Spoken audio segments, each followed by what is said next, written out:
recorded. Have you ever tested that what you feel? No, someone may have a different view from your own. So let's talk to one another. Let's reason with one another. A scriptural discussion with Son of Man.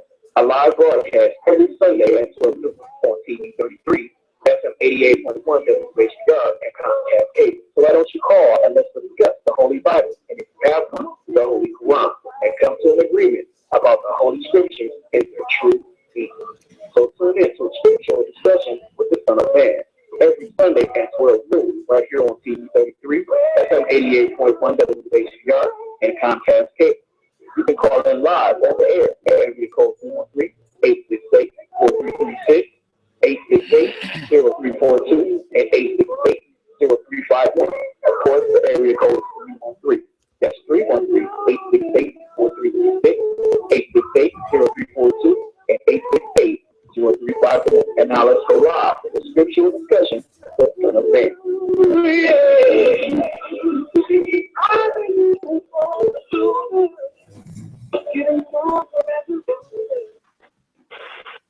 In the name of Allah, the Beneficent, the Most Merciful, the Truthful, and the Most Just. I greet all of you once again with the greeting words of peace from the Lord of the worlds. May Allah's salam alaikum. We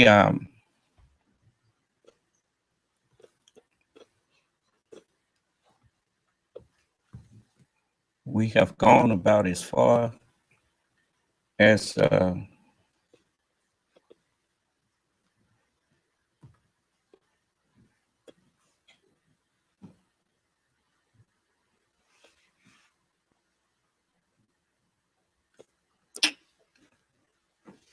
what is the word I'm searching for?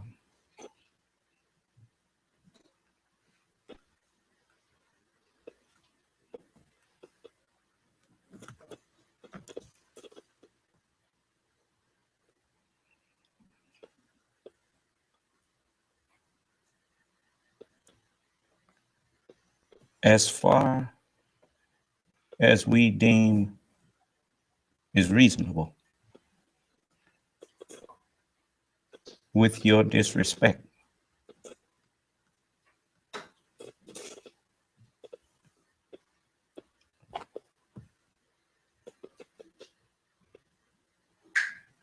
Did they take them, those people who was insulting me for Minister Farrakhan?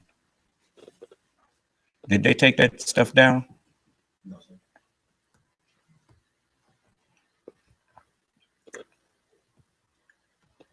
You know, the Honorable Elijah Muhammad was a just man.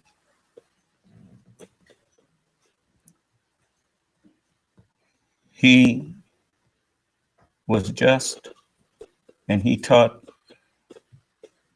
the members of the Nation of Islam, which all of these people who run around here calling themselves members of the Nation of Islam, I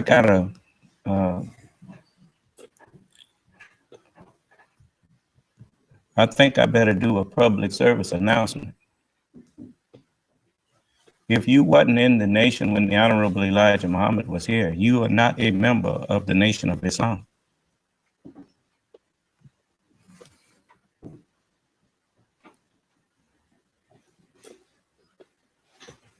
The stuff that you got going out there,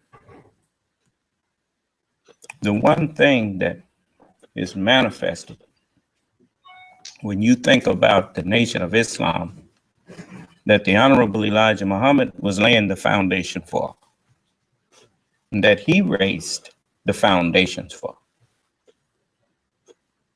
You never found any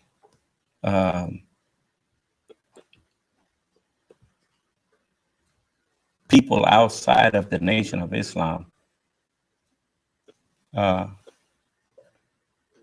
finding any justification for condemning anything that the Honorable Elijah Muhammad led us to. That's why you never find any interviews with him, hardly ever with any of the major networks. Because they could not find any. That's the same with me. That's the reason you don't find any interviews with me in the major networks. It's because they can't find anything that they could bring me out in the public and make me look foolish. They only bring you out there when they can deal with you.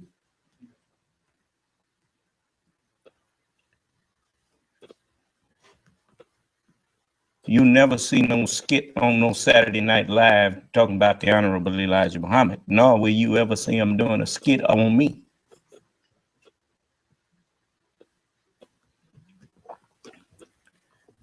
Now, I'm sick and tired of you throwing Minister Farrakhan up to me and hiding your hypocrisy by claiming that you defending him or you following him, and as though the Honorable Elijah Muhammad ordered the Nation of Islam to follow Minister Farrakhan when he wasn't here no more. Bring that tape where the messenger said that when he's not here no more, follow Minister Farrakhan.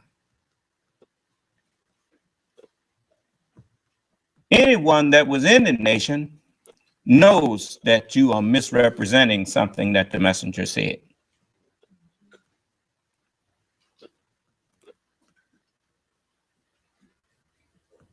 And I'm going to put a stop to your lie tonight. You know, I'm not one who have to keep on beating up on somebody that ain't fighting me. But how many of you can claim that you met a follower of mine that you just extended an invitation to go and listen to your teacher or whatnot, and they were disrespectful to you or your teacher?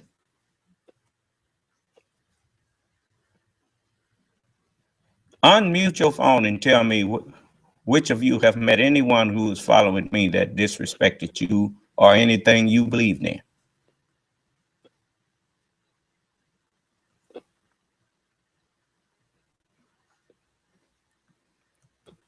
I don't know what you think that I am, but I'm not nobody's whooping boy, and I'm not nobody's doormat.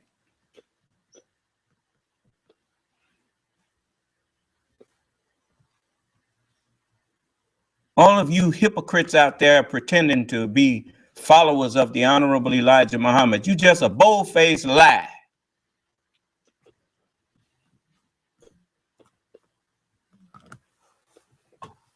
Let me let him tell you how big a liar you are.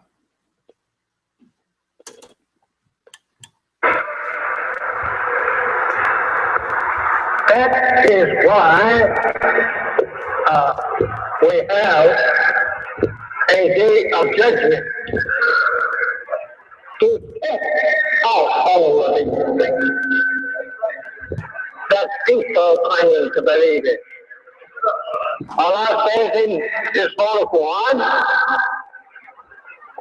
that on the judgment day, if you bring a God up besides myself, you will not be able in words to say to win.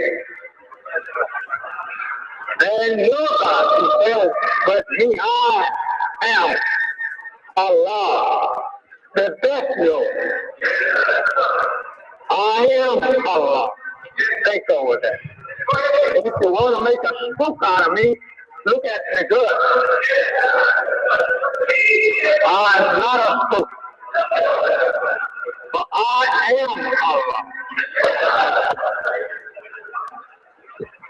And I stayed with him, and he taught me for 3 years, 4 months, night and day.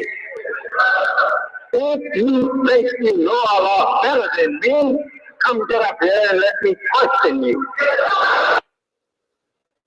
Better than me, come get up here and let me question you. You think you know a lot better than me, come get up here and let me question you. If you think you know a lot better than me, come get up here and let me question you.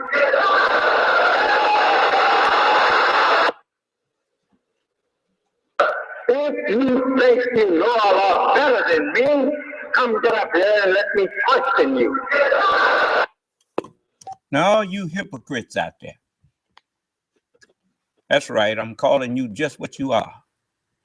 For the hypocrites are surely liars. If you think you know Allah better than me, why don't you come in here and let me question you? Liar.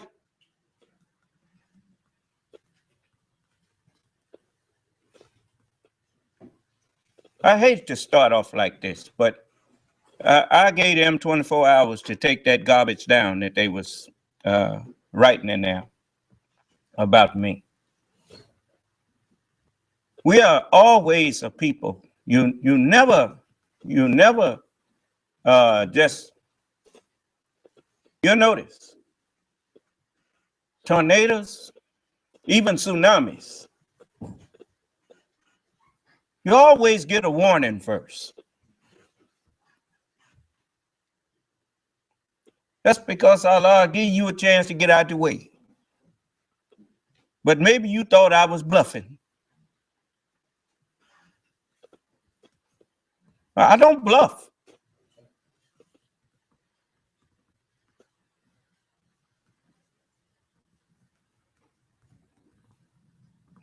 Here you running around here, somebody in their 30s wasn't even born when the messenger was here. Wasn't even born.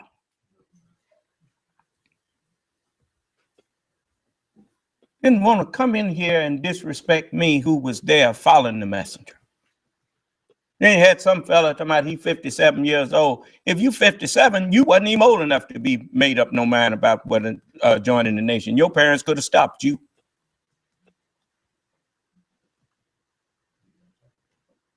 I'll be 66 years old this year.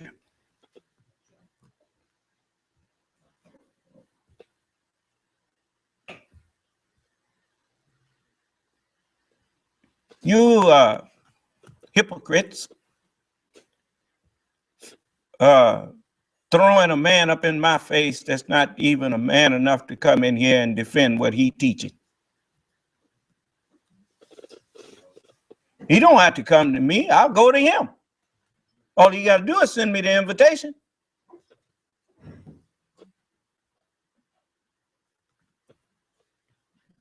And I'll pay my own way. I ain't got to have him give me nothing.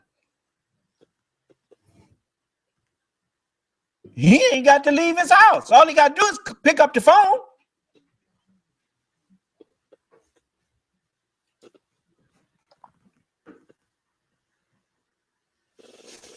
If the God of truth and righteousness will not come out and defend our truth, and the author of wickedness and liars are going to triumph over the truth, then it had been better that we believed in lying if the lie gonna triumph over the truth. But I come out myself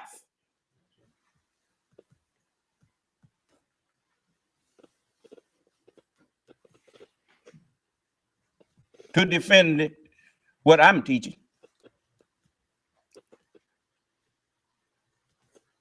and lead the righteous to victory.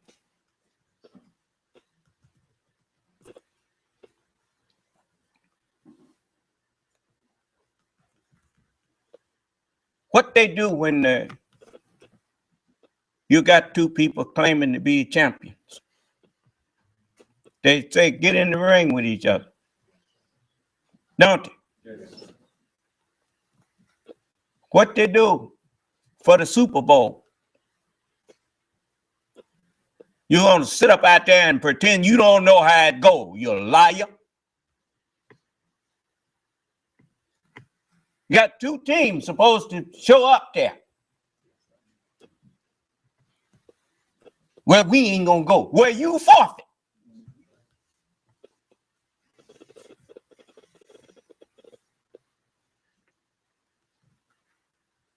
Let me show you who they defending. Call themselves defending. He know he ain't got no defense against me. That's why he don't come in here. I'm not no baby. Not no more. When I was a baby, they ran a game. Put themselves in the position that I was supposed to be in.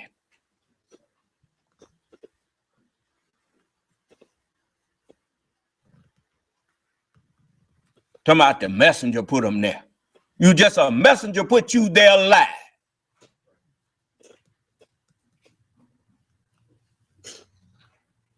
There's no such thing as succeeding a messenger of God.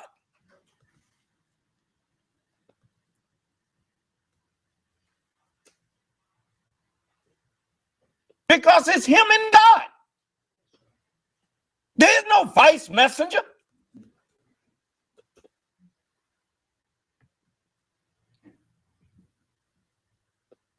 He's the vice.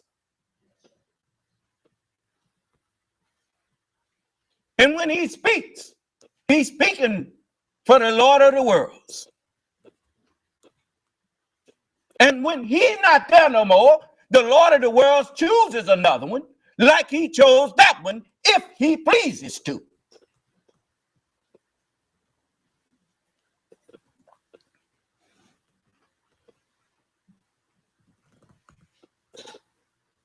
All of you, you run your mouth, but you runs it away from me.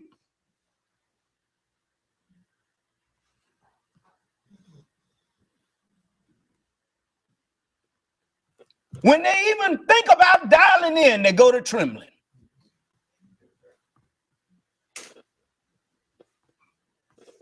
I ain't lying. Now they're trying to figure out how I know that. You'd be surprised what I know. I'm going to pay you back your mockery. I certainly am. You won't rest until you make me your enemy. Well, you just about done did that. I'm about sick of you.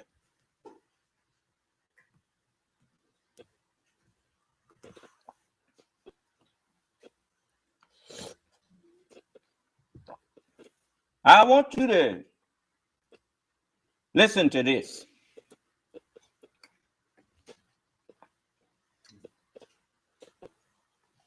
This is Farrakhan honoring Malcolm. He was back in 79.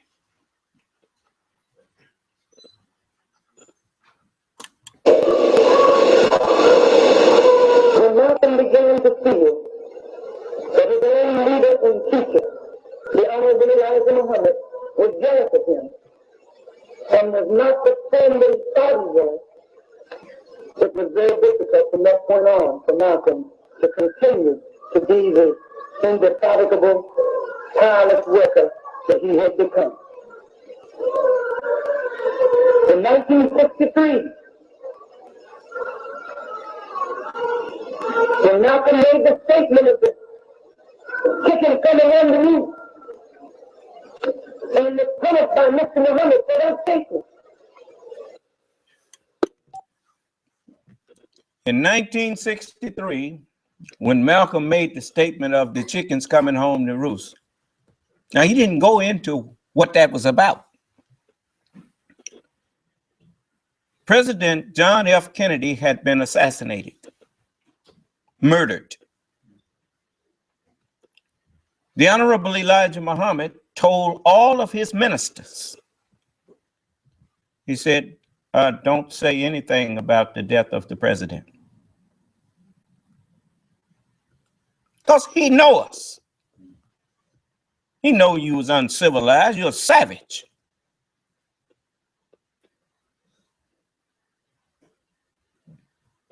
You claim you love your people. The Honorable Elijah Muhammad didn't just claim he loved us.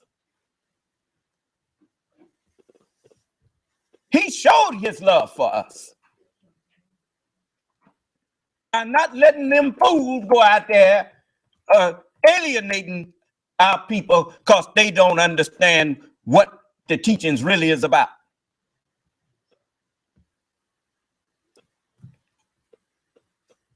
What Malcolm do? Couldn't shut his mouth. They come up to him, what about the death of the president? Well, you know, when you send your chickens out at the beginning of the day, you're not surprised when they, you know, so many words come home to roost. I just say the chickens come home to roost. And the messenger set him down. And he told the public, he said, when Minister Malcolm said what he said, he was not speaking for the Nation of Islam, he was speaking for himself. He said, we too mourn the death of our president.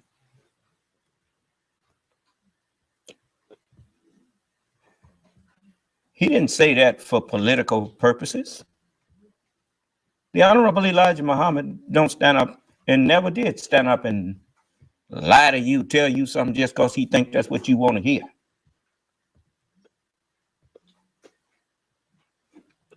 The Honorable Elijah Muhammad understood that that man, John F. Kennedy, was a patriot and that he didn't have no dog in no hunt against us.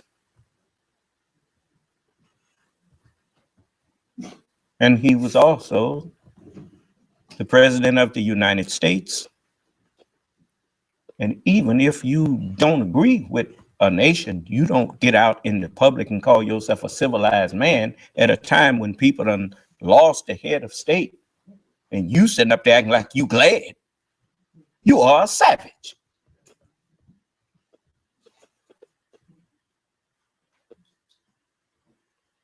So,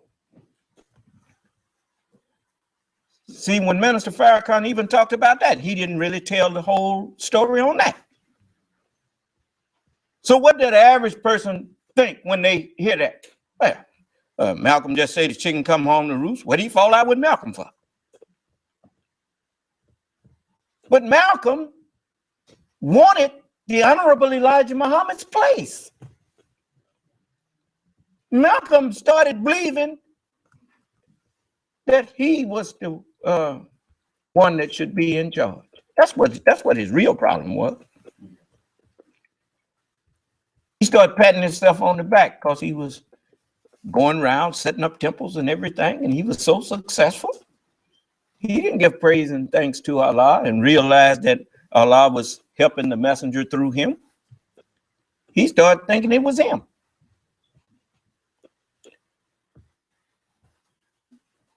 All of them, they was borrowing the messenger's teachings. And if you had set them down and tried to get them to prove what they were saying, they'd have fell apart. How you know that's true? When WD came in and challenged that teaching, they all fell apart. Because all they was doing was quoting.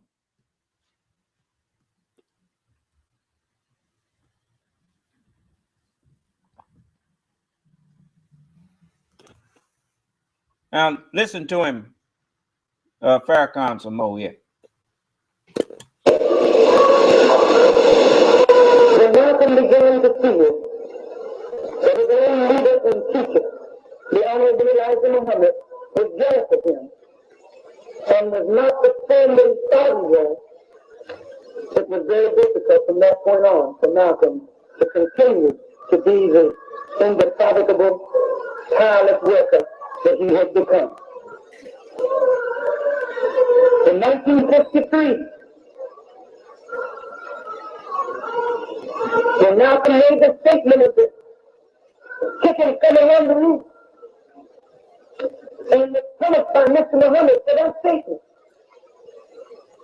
Malcolm said that this was one more blow from the final blow of a jealous teacher to get the student out of the way. I'm representing now his feelings. Malcolm was a friend of the devil, and he was brave and fearless, and at the same time, if he had thought that you tricked him or you beat him or you took his faith and his love and you beat with it, Malcolm was not the kind of brother that he wouldn't fight back. Brothers and sisters, when Malcolm made that statement of the chickens coming home to roost and was set down, I was the one that was sent to New York to teach in Malcolm's place. And as I began to teach in Malcolm's place that night, he took me home to his house. We had dinner together. His wife, Betty, was serving the dinner. And Malcolm began to run down the Honorable Elijah Muhammad with respect to Mr. Muhammad's law. That he was not the moral man that I thought he was, but that he was something else. And after telling me these things, he asked me, well, Brother Lewis, what do you think? I didn't know what to say. I just said, I think there's no God but Allah. Muhammad is his messenger. And I asked to be excused, and he took me back to LaGuardia. And I flew up to Boston. I was totally destroyed. Never forget that night my wife was laying in the bed sleep, and I looked at her and I said, gee, she's real lucky she can sleep tonight. And I felt like I was losing my mind. Because I believed in Honorable Elijah Muhammad, I believed in him as a messenger of God, and I believed in his sinlessness. And this was something that I wasn't prepared for. I didn't know how to handle it. So I prayed and asked God to let me sleep. And I did fall asleep. The next day I went into my little office and I began to read the Holy Quran. And I said, well, if this is so, it must be in the book. And I opened this book, the Quran, to the 33rd chapter, which begins to talk about the wives of Prophet Muhammad. And as I read that, I said, well, this is it. I got a call the next morning, about 5 in the morning. It was Malcolm. You know, these people, they pretend that the first time they heard about prophets having more than one wife is when they picked up the Holy Quran.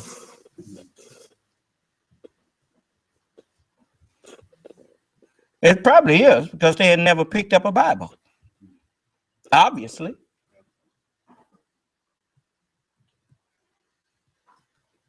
What do you do when you come there and find out Solomon had 700 wives and 300 concubines? I told you all of the prophets were Muslims.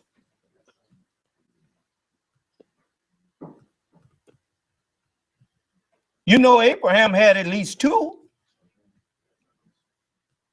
So what is your major malfunction? I tell you what it is. You don't really believe in the word of God. You just like to say you do. You through coming around me faking.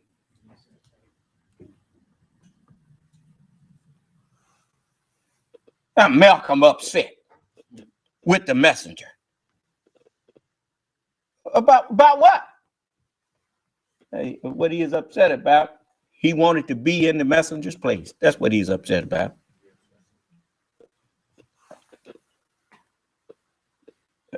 If you think that the one who's leading you and who's teaching you is jealous of you, who's really the one that's jealous? I mean, what does he have to be jealous of you of? You are his follower. So he made you his national spokesman because he's jealous of you? You see, when you start having crazy thoughts about God's messenger, God turns on you because you turned on the one he loved. You don't forget. Even the messenger, he have no reason to be jealous because he knows that he didn't choose himself. How many times I done stood up and told you, even about me? I acknowledged I didn't understand the Bible.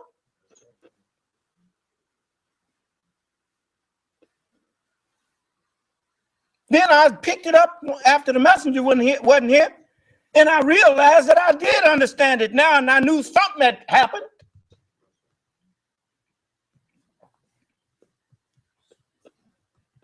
I even opened that door and told you, if you think you understand it as good as me or better than me, come in here and let me see. I'll let you talk.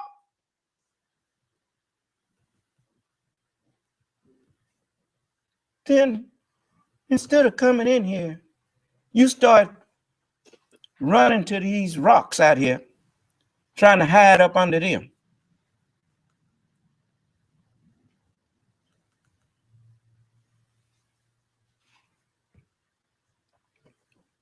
You was hiding up under W.D. Muhammad till Allah took him out the way. Now you want to hide up under Minister Farrakhan, and you hide up under whoever you can hide up under, lying because you're not really following them. Because if he won't come in here and talk to me, and you his follower, what you doing in here insulting me?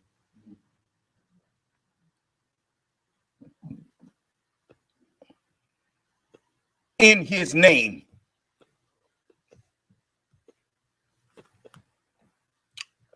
Turn it off until that thing burn itself out.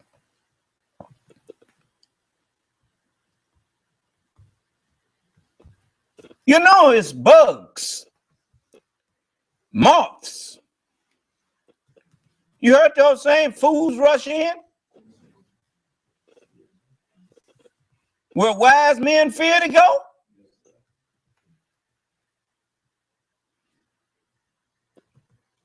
You'd have done better to do like the one you claim you following. He ain't too dumb.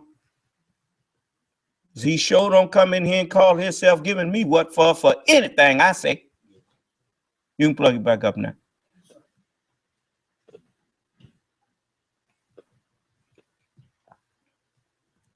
I dare any of you to get on the air talking about me.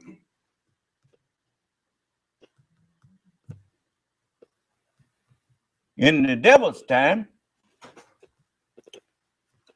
what did Bain say when they asked about him? Speak of the devil, and he shall appear. Well, it's my time now. You speak of God. Now he shall appear. Not somebody that I sent. No, sir. The Lord himself. You through doing stuff in the name of the Lord. No, sir. Why you think James told you? He said, be not many masters, lest you receive what? The greater condemnation. Why? Because the one who's greater than you, Jesus said, my Father is what? Is what? Lest you receive greater condemnation. That means that the Father himself show up here.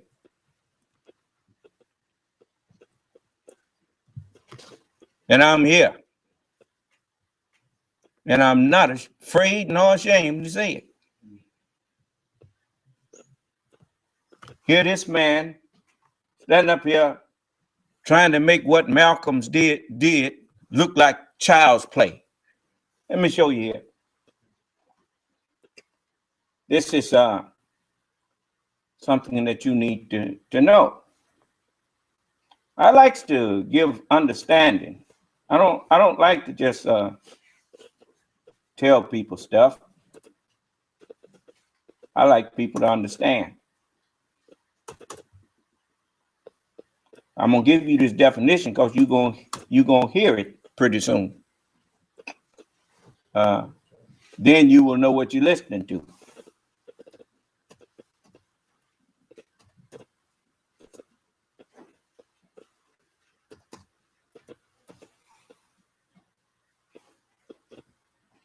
Let's see here.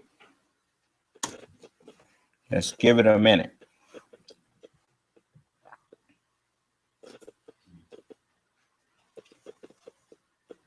The first one is something very easy to do. A trivial matter. Well, let's look up trivial.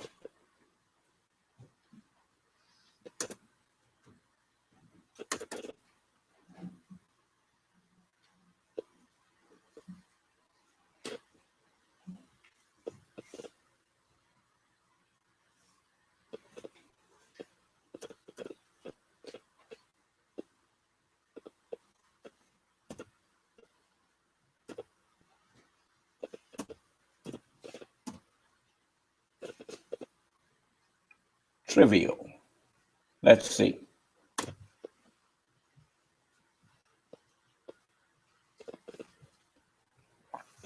We always like to lay the foundation for what you'll notice in court when they building a case, whatever evidence they bring that the other people especially when it's accusations or something, and the other side would say, whoa, objection, foundation, Your Honor. Said, counsel, that have not been established. What you putting that in there for? What you trying to put that to connect it to what? You ain't laid no foundation to say that. Huh? So foundations mean more than something physical. It says trivial, of little significance or value. Concerned with or involving unimportant matters. Who is that just took their phone off mute to breathe?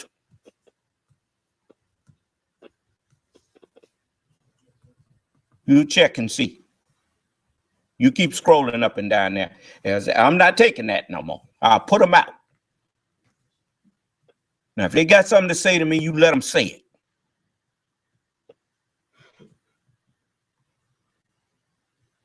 I'm not hiding from you. Your wicked selves.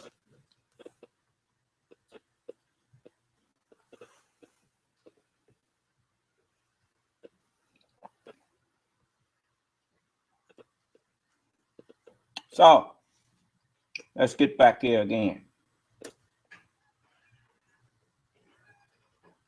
Now, remember what I showed you on trivial and child's play. Now, listen to him, Farrakhan, talking about Malcolm's hypocrisy against the messenger. When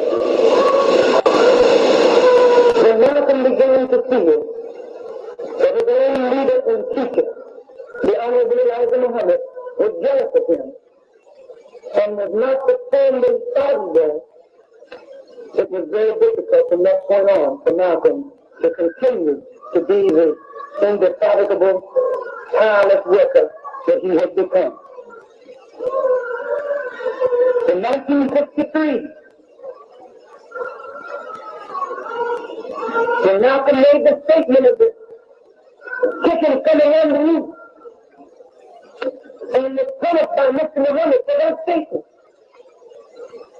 Malcolm felt that this was one more blow than the final blow of a jealous teacher to get the student out of the way.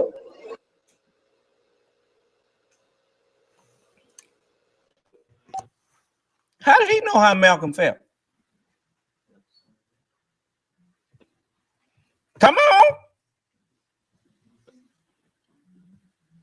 He was talking it over with him, wasn't he? All right. I told you. I hear things that everybody don't hear. You be surprised. I told you, you can't keep no secrets. The human body was designed by the Lord of the worlds with truth.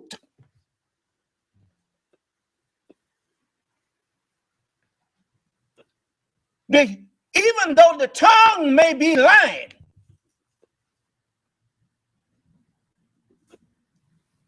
or trying to be forced to lie,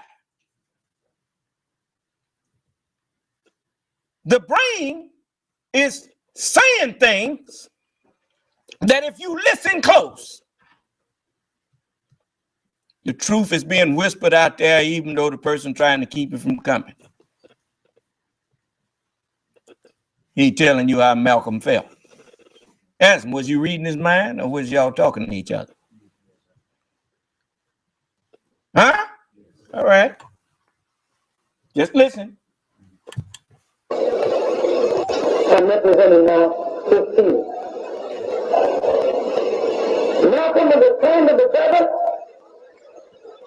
He was brave and fierce, and at the same time, if you thought that you tricked him, or you beat him, or you took his faith and his love and you beat him with it, Malcolm was not the kind of brother that he wouldn't fight back. Brothers and sisters, when Malcolm made that statement of the chickens coming home to roost and was set down, I was the one that was sent to New York to teach in Malcolm's place. And as I began to teach in Malcolm's place that night, he took me home to his house. We had dinner together. His wife, Betty, was serving the dinner. And Malcolm began to run down the Honorable Elijah Muhammad with respect to Mr. Muhammad's law. That he was not the moral man that I thought he was, but that he was something else. And after telling me these things, he asked me, well, what do you think? I didn't know what to say. I just said, I think there's no God but around. Muhammad is his messenger. And I asked to be excused, and he took me back to LaGuardia, and threw up the Boston. I was totally destroyed. Never forget that night my wife was laying in the bed sleep, and I looked at her and I said, gee, she's real lucky she can sleep tonight. And I felt like I was losing my mind. Because I believed in the Honorable Elijah Muhammad, I believed in him as a messenger of God, and I believed in his sinlessness. And this was something that I wasn't prepared for. I didn't know how to handle it. So I prayed and asked God to let me sleep. And I did fall asleep. The next day I went into my little office and I began to read the Holy Quran. And I said, well, if this is so, it must be in the book. And I opened this book, the Quran, to the 33rd chapter, which begins to talk about the wives of Prophet Muhammad. And as I read that, I said, well, this is it. I got a call the next morning, about 5 in the morning. It was Malcolm. He said, Brother Lewis, he said, if you're going to tell the messenger what I told you, and I wish you would give me some time and I'll compose a letter and explain to him why I told you. So I said, well, brother, it's going to take me some time to get my head together. If it's a within that time you can get your letter off, you do so. In the meantime, I found this in the Quran, took my last $24. I had $30 really, but it was $14 back and forth, one way to New York at the time. And I went and saw Malcolm and showed him what I had found in the Holy Quran. And he said, believe it. That's what I found. And if you know, then we can defend the message. But Malcolm was angry. And when Malcolm decided to leave, then the internal attack on Malcolm began. And I was one of those who wrote articles disparaging of Malcolm. Because I could understand why he would leave the teacher if what is there to be defended is written in the book. Why are you running from it? I couldn't understand. So, my last conversation with Malcolm was in that car that you have right outside with us tonight, 1963 Oldsmobile, in front of his home in New York, which later became my home. I sat in that car with him. And Malcolm said to me, and I'm quoting him now perfectly, he said, Brother Lewis, one day my enemies are going to be your enemies. And he said to me, God is now with me. He said, I wish it was you being an example to me, rather than me being an example to you. I didn't know what he did. But Malcolm always had a sense of history. Malcolm knew that he was going to be assassinated. He never was a man that could sit with his back to the door. He always faced the door. Malcolm was extremely alert. If you ever drove with Malcolm or walked with Malcolm, he always had his eyes going. He never could stand voice in a conversation. He would look around. And if we would be driving away, he let me over to go out, and then the Chevy that pulled out, as we pulled out, I ain't seen nothing. I didn't expect nothing. But Malcolm always knew that he would be murdered, and he knew that he would be killed by his own hand. And he told this to me about at least 7 years before it actually happened. Now I'm coming to the conclusion. We both, as you know, and Malcolm went his way, and I went on with the Honorable Elijah Muhammad, condemning Malcolm, disliking Malcolm, even hating Malcolm. Because I never understood why Malcolm turned against his teacher and all the factors that's involved.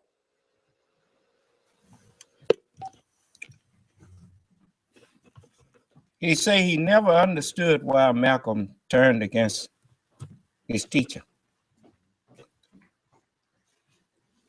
He turned against his teacher because he stopped believing. That's understand what?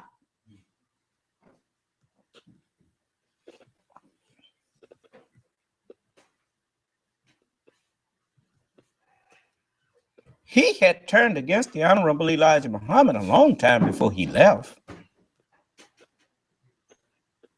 The minute he started entertaining them crazy thoughts about the messenger being jealous of him, that was the end of that. And that your evil thought that you entertained about your Lord ruined you. That's Allah don't make no mistake. He explains everything.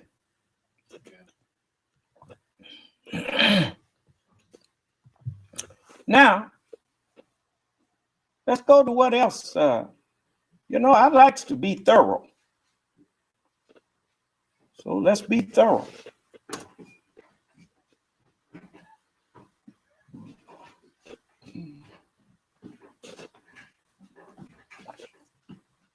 Just give me a minute.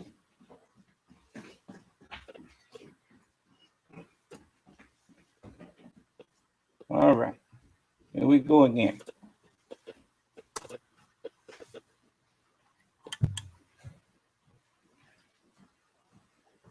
The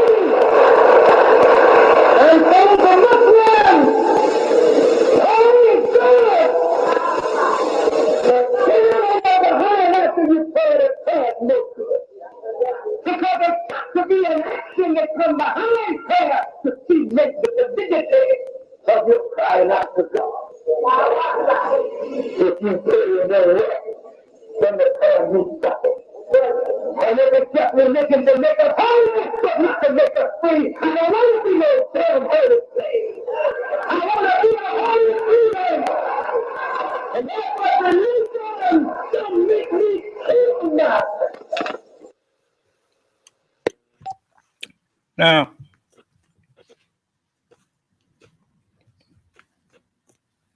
he thought that he was standing back up, but even the language that he was using,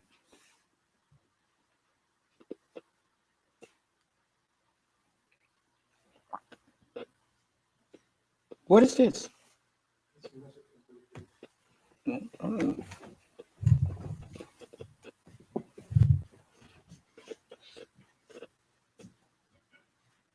Y'all pardon me a moment.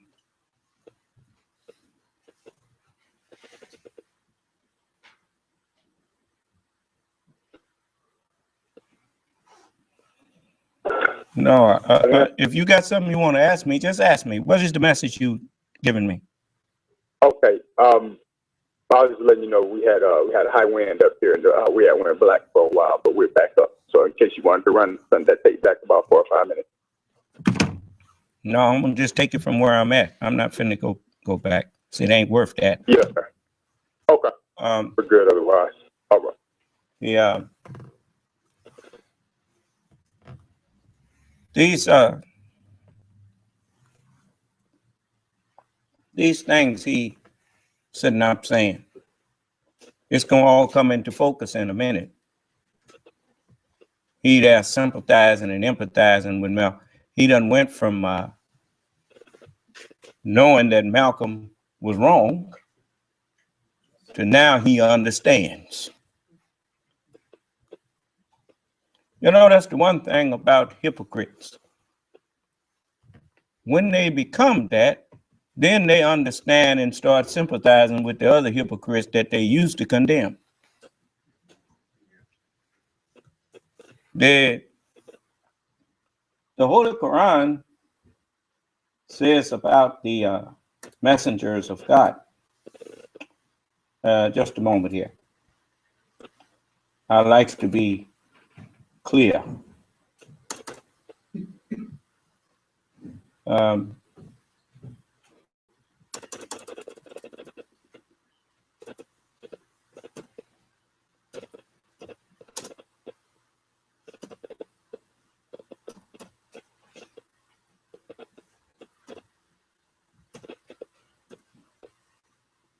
We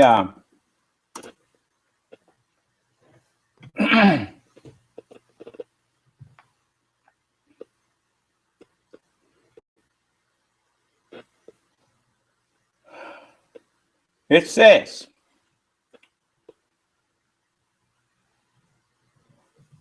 in the 58th chapter,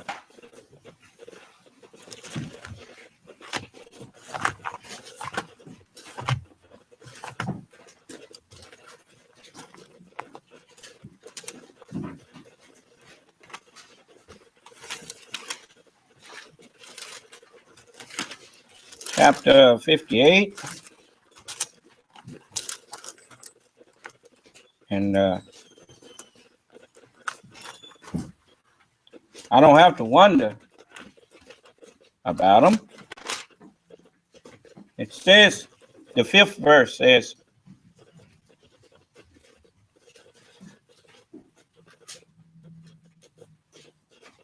surely those who oppose Allah and his messenger will be humbled as those before them were humbled.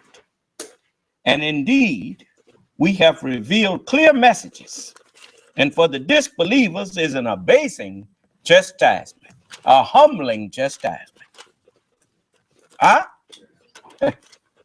And you know, before it was over with, he was writing the messenger. He apologized to the messenger, wanting to get back after going out there spreading all that venom. But you know, certain things Allah don't let you back from. Don't make no difference what the messenger say. Whosoever fall on that stone shall be crushed. You should never attack a messenger of God, because that's me. As you did it unto the least of these, my brethren. That was me. Somebody step on your foot. The foot don't say nothing. The head speaks up. So, likewise, we are, I speak for them. The foot just throbs and sends all its messages to the head, as if to say, how long you gonna let this fella be on me? The prophet said, how long, O Lord, holy and true, dost thou not judge and avenge our blood on them on earth?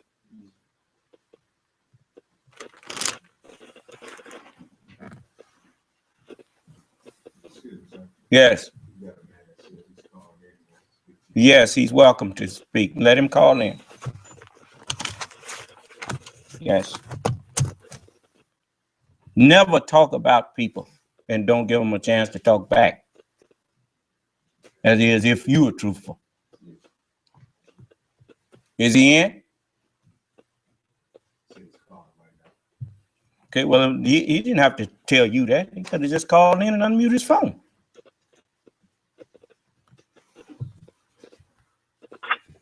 Okay. Assalamu alaikum. Wa alaikum salam. My name is Brother James. Okay. Okay, I'm just listening to the catching up speed on the conversation, brother.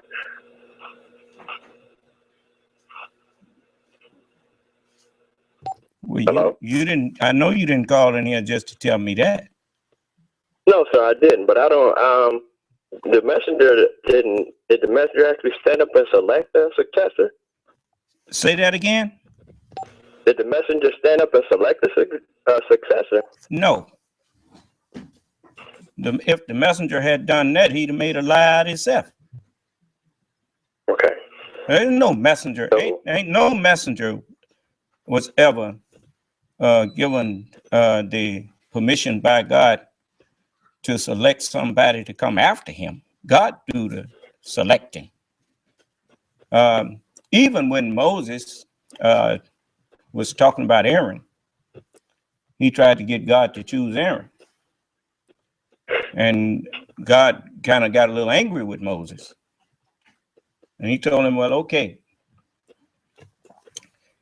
he's your Aaron the Levite coming, and he gonna be glad to see you when he come. Well, then he can be to you a messenger. He can be to you instead of a mouth, and you will be to him instead of God.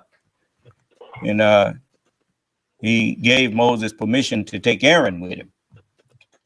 But God ain't never gave a messenger his authority to choose the next messenger, but to choose another representative. There ain't no messenger to come after the Honorable Elijah Muhammad in that kind of way. No way. The only one come after him is the Lord. And that is the messenger of the covenant. That's who I am. I come. that's who you are. Yes. So you're saying you're the I'm saying I'm the messenger of the covenant. I ain't no reincarnation of nothing. I'm the one that. become the messenger of the covenant. Yes. How'd you become that? By eating up the covenant. By eating up the covenant? Yes. The covenant is the Holy Scriptures. And I'm the only one that Allah gave the true understanding of it. And as he said, Son of Man, take the book and eat it up. And then go and speak. With my words unto them. It gave you the only understanding. No, Master Farrakhan Muhammad ain't gave me nothing. I ain't never met Master Farrakhan Muhammad. The Honorable Elijah Muhammad is the one that met Master Farrakhan Muhammad. And Master Farrakhan Muhammad was the one that the truth that would raise me came in person of. And so the Honorable Elijah Muhammad was raised and sent to find and raise me. And once he raised me, he told me, he said, now, if you want to talk to Allah, you read the scriptures. He didn't tell me to go find Master Farrakhan Muhammad. He told me to read the Quran, read the Bible. And then when I began reading it, I didn't know I could read it until I started reading it again and discovered that I, for the first time, was really understanding what I was reading. And that was thanks to what Allah gave to the messenger to use to raise me, to raise my level of consciousness to a point where I would understand. And so it's taken me the past 40 years to grow to where I am now. And so I was growing while Farakhan and all of them was over there bowing down to W.D. Muhammad and preaching falsehood.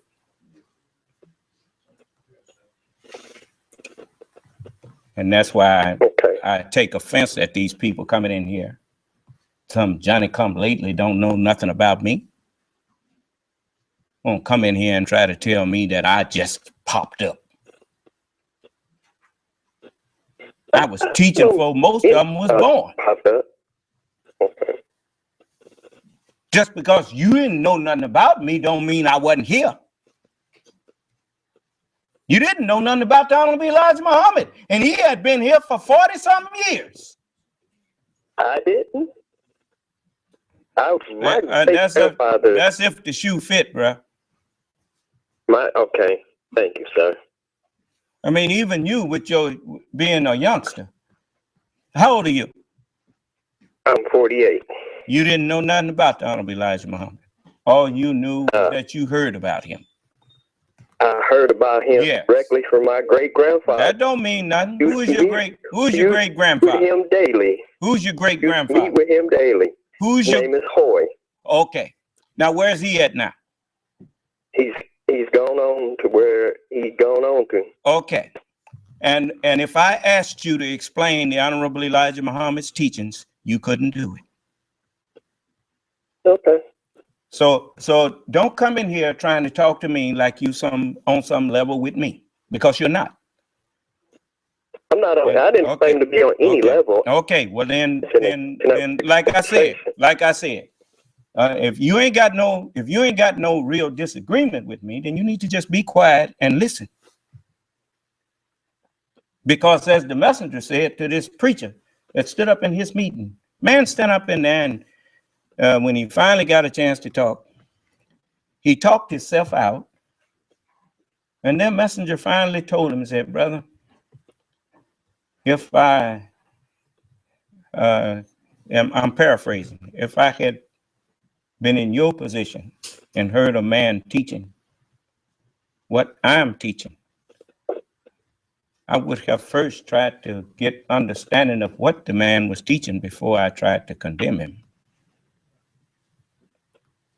You see, the problem with you all, now this applies to every one of you, is you so filled with the mind of your enemy. And that's why you don't have no respect for me, because I'm a black man.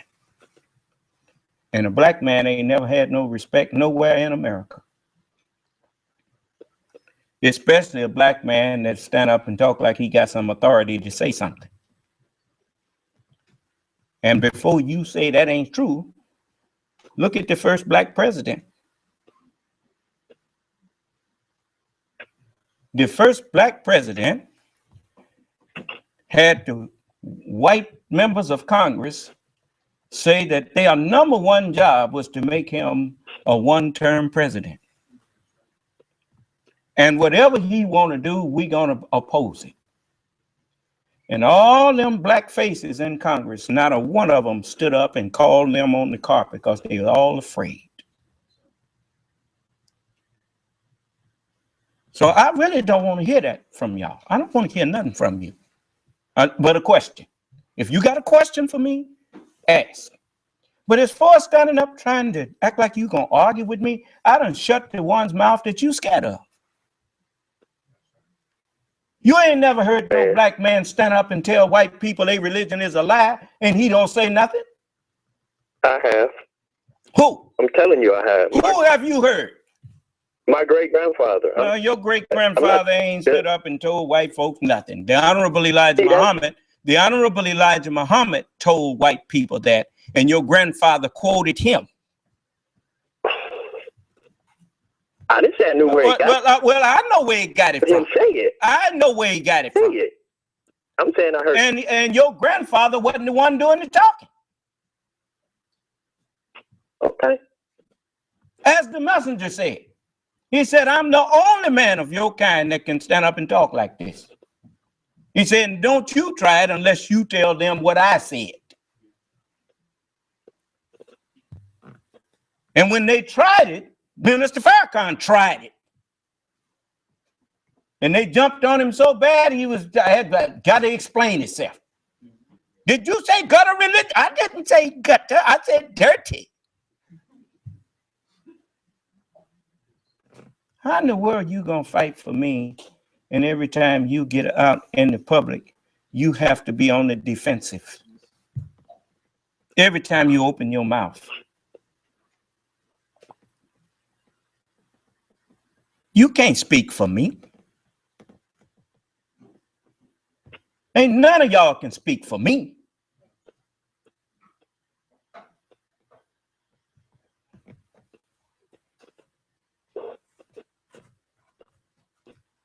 Only a king can slay a king.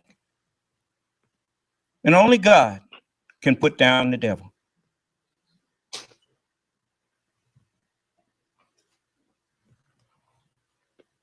So now my advice to you, brother, is to mute your phone and just listen. If you have a question on something I say, you ask. Other than that, I'm finna get back to my class. Now, let's see here. Press *6 on your phone. That'll mute you back. Again, brother. Press *6 on your phone and that'll mute your phone back.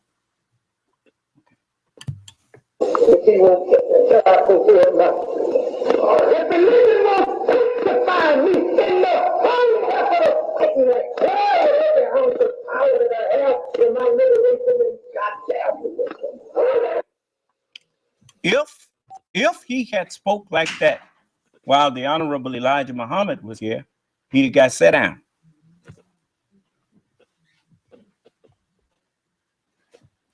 You go back and listen to any of the ministers while the messenger was here, and you would never hear them use any kind of language that could be considered profane, because the Honorable Elijah Muhammad didn't allow it. If we use the term hell, even though I was not no minister, we used it in the term that was acceptable. You know, it's like the messenger said, you know, they want to deceive you and take you to hell with them. He said to hell with them. But he used it in such a way that no one could condemn. Because it's not enough to just have the truth. You also have to know how to present the truth in a way that is acceptable to the civilized as well as the savage mind. You see? You'll notice no one can come in and condemn the way I deliver the truth. It's just like if you got good food. You don't, when you see those restaurants, 5-star restaurants, they don't just have good food. When that food is brought out, the plate the silver. Everything is laid out, and it looks appetizing. It looks like someone took their time and prepared that for you.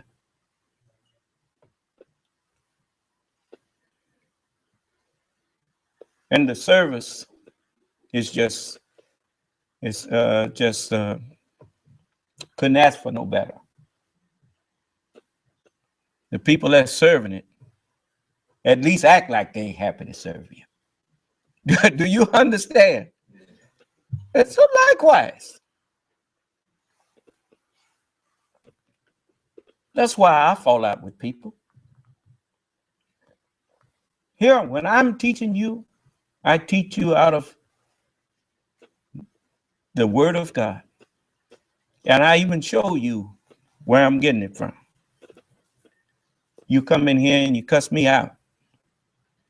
A man that teach you from the top of his head, him you go and bow down to.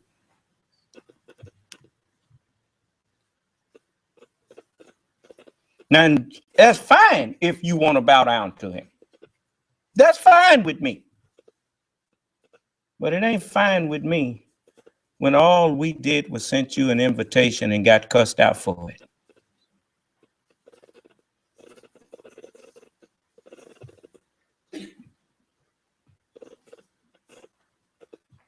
And you call yourself a Muslim?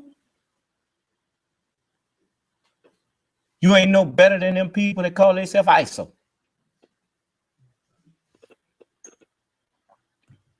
You are wicked, trying to make the true religion of God look false.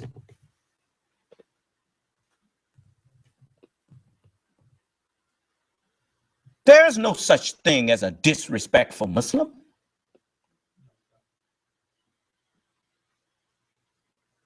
A Muslim is a righteous person.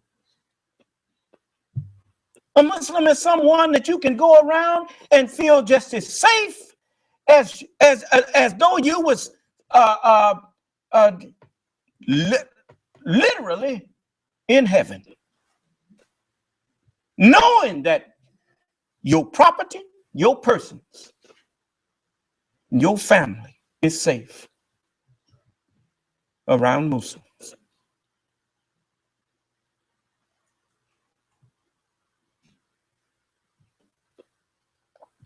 Surely goodness and mercy shall follow me. Not some of the days of my life, all the days of my life. And I will dwell in the house of the Lord forever.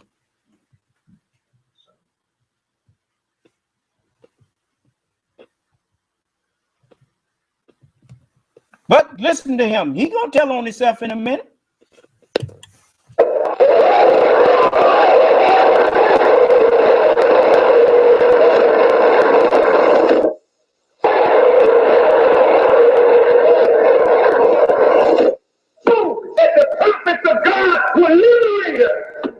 And I knew that they fought for the freedom of the people. So true religion is always on the side of the oppressed against the oppressed.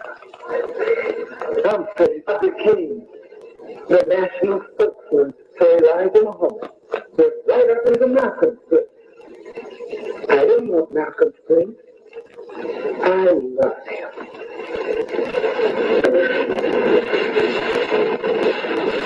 I loved him. Yeah, he loved him. That's why he was sitting up listening to him talk the messenger down. And sitting up there understanding.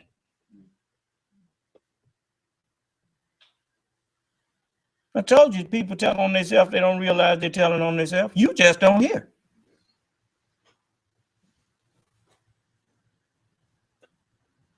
Now, you heard him say, Malcolm told him that one day my enemies are going to be your enemies.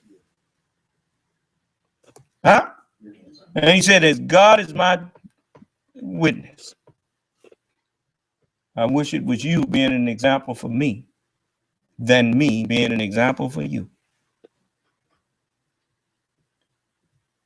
But listen. And I wanted for him what was his, and I wanted to aid him in any way I could to maintain what was his. And here was I in Malcolm's house. Here was I over Malcolm's temple, on the temple that Malcolm was over. Here was I in the city that honored me, New York. And then my trouble began. Because the same that twisted and hurt Malcolm is now directed at Brother Farrakhan. The more I became popular, the more intense was the envy and the vicious talk about this brother among my peers. There wasn't a city I went into that I didn't hear what my brothers were saying against me, about me, while I was 18 hours a day for the cause of Islam and denied my wife and my children a father to a cause that I believe in. And so Malcolm's enemies did become mine.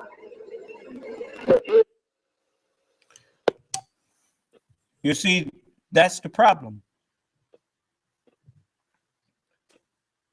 He, like so many others, thought that they was working for other people.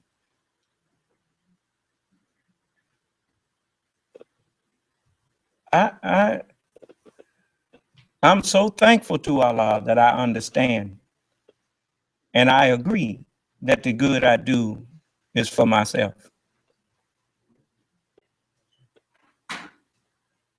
It don't depend on whether or not you appreciate it or not.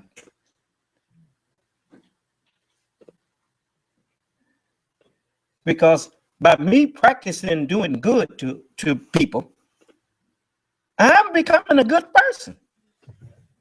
I don't know what you're practicing, but I know what I'm practicing. You can fall out with me because I correct you if you want. I don't care. Keep on wanting thank you. Keep on wanting pats on the back. You got your reward. You wasn't doing it because you wanted to be a good person. You were doing it so somebody would look up to you.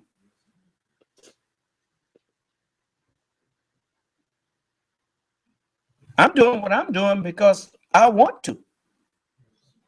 I'm doing it because I believe in Allah. And I want to please Allah. And as the more I do good and please Allah by doing what he wants done, the more pleased with myself I become. You ain't never gonna feel that because you're too busy trying to feel a pat on your back. So go on. You don't even pay attention to who patting you on the back. You go right ahead. Get your pat on the back from the devil. You go ahead. The devil know what you want. He give it to you. Well, here come another one just like the other one. And another one bites the dust. And what he's saying, another one, God, another one, God. Another one bites the dust. Huh? Yeah. Instead of eating into your mind the word of God, you eat the mammon of unrighteousness.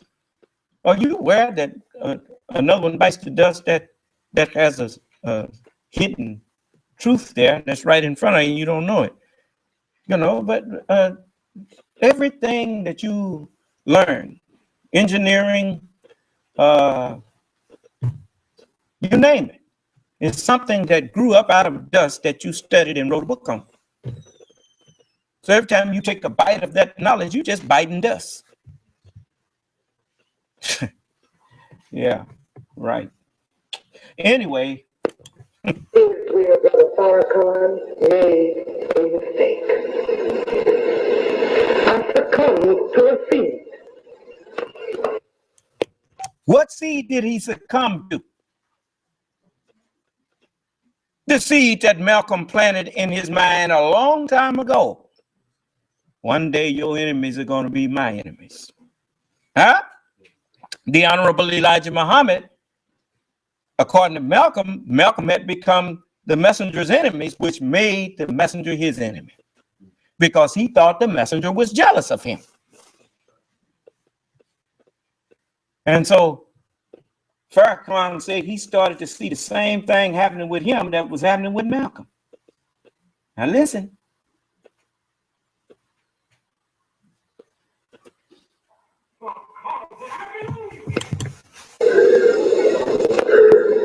So Malcolm's enemies did become mine. But here's where Brother Farakhan made a mistake. I succumbed to a seed. But to a cause that I believe in. So Malcolm's enemies did become mine. But here's where... But I said, man, what is this? What makes Malcolm's opposition to the messenger look like child's play? What makes Malcolm's opposition, what makes Malcolm, he looked at me one day at the table and everybody was Farakhan. His confession is good for the soul. But you see, when you tell the truth, you help somebody else to see truth, even if the truth is against mistake. Farakhan, his confession is good for the wonder. Is my teacher jealous of me?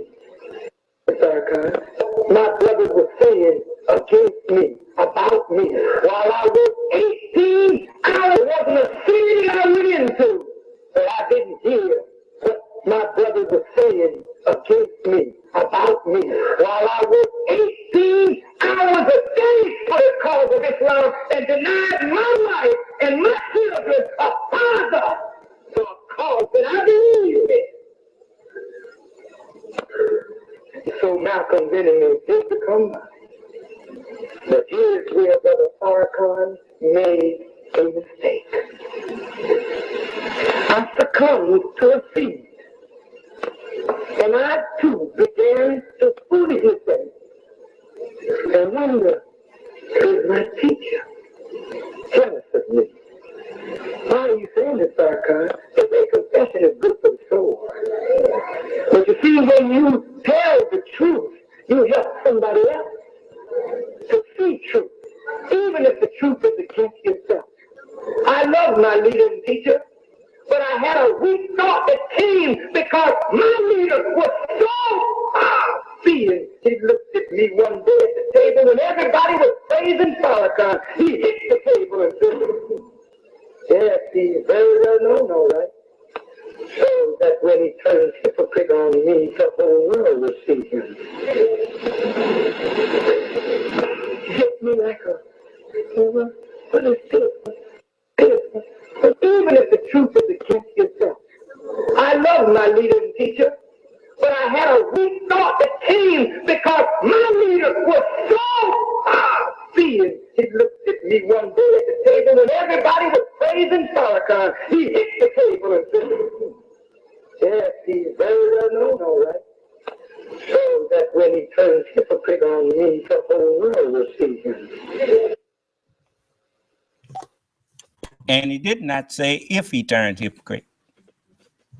He said, so when he turns hypocrite on me. Then the other hypocrites out there saying, yeah, but he come back. That don't work like that.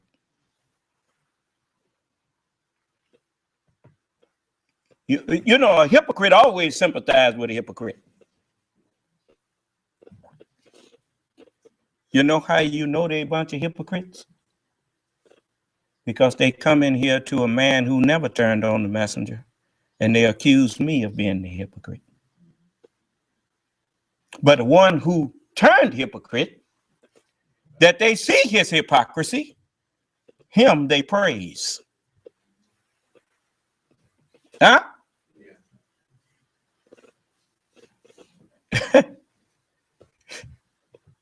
You know, only a hypocrite will uplift a hypocrite, will push him up high. Do you understand?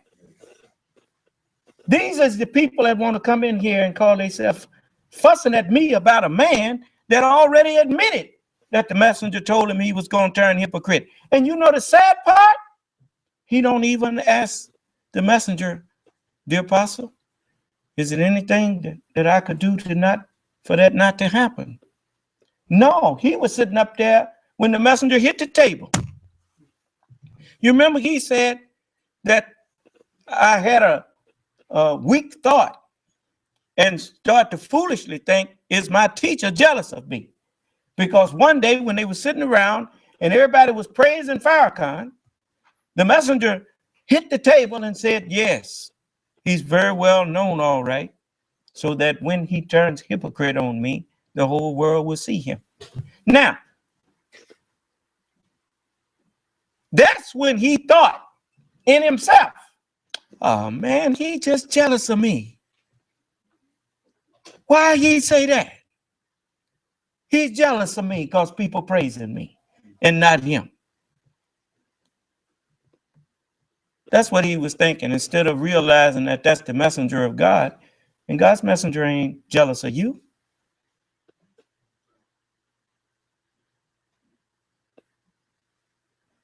But so even when he said that the messenger prayed for him, he didn't tell the truth about that. He was lying. Minister Abdul Kareem, when I asked him about that, he said that the messenger didn't pray for him to come back. The messenger prayed that he don't turn. That's what he prayed for. I knew that had to be true, because Allah will not allow you to offer a prayer for a hypocrite. You turn on God's messenger, Allah's messenger can't pray for you. No. It's just like any of them that lead me. I told them, I can't come after you. I didn't run you off. I'm not going to come out there, and I'm not going to pray for you to come back either. You got yourself out there, get yourself back.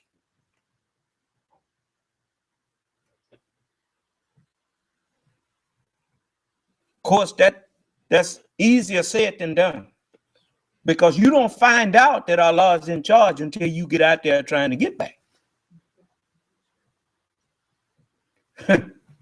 You find out. Go. You'll see. Allah ain't cheap.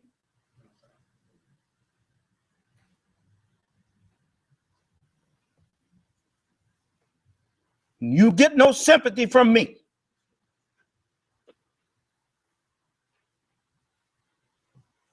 A world destroying your people and you in love with it.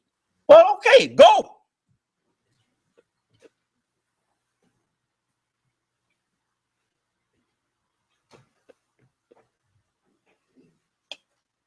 Well, just listen.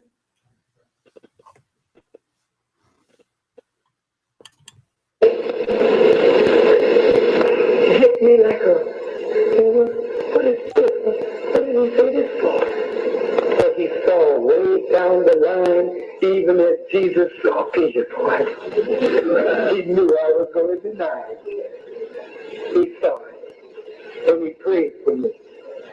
And he told me that I would return, only because his prayers were found worthy in the sight of Allah.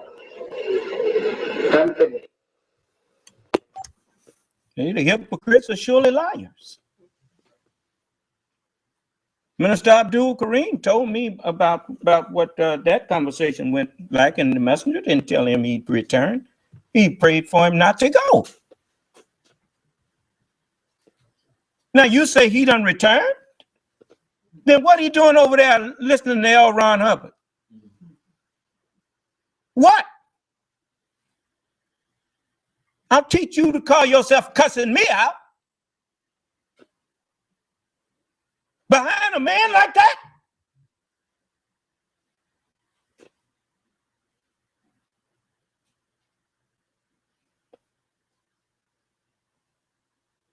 Since when do I need to go to the devil to figure out what God means?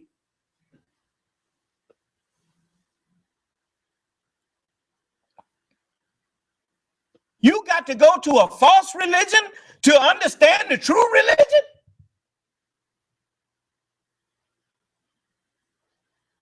Had nerve enough to say Minister Farrakhan is the Son of Man. I dare him to come in here and tell me that.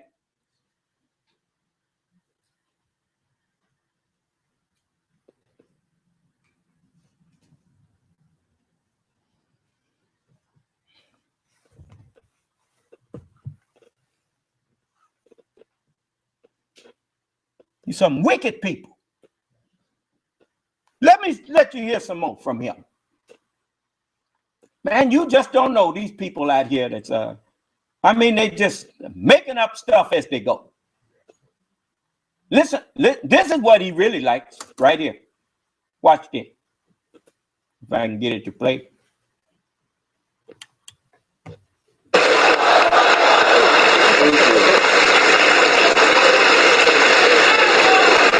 Thank you. In the name of Allah, the Beneficent, the Merciful, we thank him for his prophets and their scriptures. We thank him for Moses and the Torah. We thank him for Jesus and the gospel. We thank him for Muhammad and the Quran. Peace be upon these worthy servants of Allah. As a student of the Honorable Elijah Muhammad, I could never thank Allah enough for his intervention in our affairs and allowing birth to come on February 26, 1877, to a man in the holy city of Mecca that would one day come to America to bring us Islam and to raise among us the Honorable Elijah Muhammad.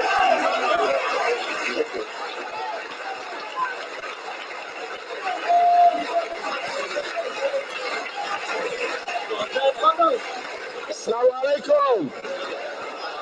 Assalamu alaikum wa rahmatullah. Brothers and sisters, on behalf of the Muslim world, we have the Grand Sheikh of Cyprus, the Grand Sheikh Mohammed Subhi Bello, the Grand Sheikh from Egypt and the Vice President of Al-Azhar University, Sheikh Abu Al-Azaim, and the Grand Sheikh of Yemen, Sheikh Abu Ghazala, and our Sheikh from Ghana and Nigeria, Dr. Abdul Razak Tahir, who want to show their admiration, and our Sheikh Yusuf Shibli, who want to show their appreciation for the leadership of our brother, the Honorable Minister Louis Farrakhan, by recognizing him as an Imam of the Muslim world.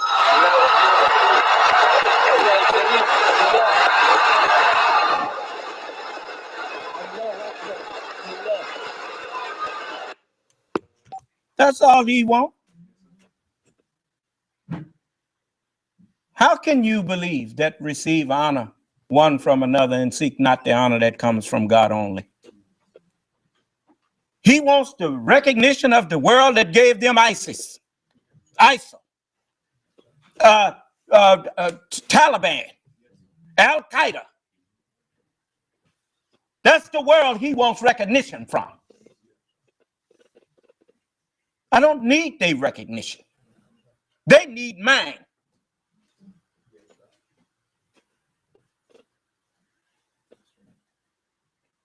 I could shut them up all at once if they come in here with one question. Don't need no whole bunch of talk. Just one question that would condemn all of them to give a truthful answer.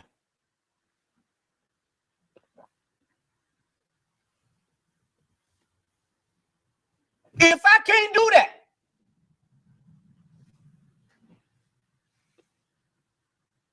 I'll give you my life.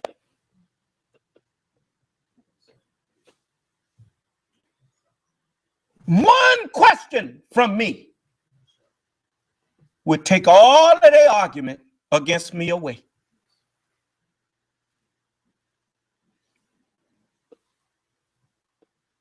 Because to answer the question would condemn them in whatever they teaching.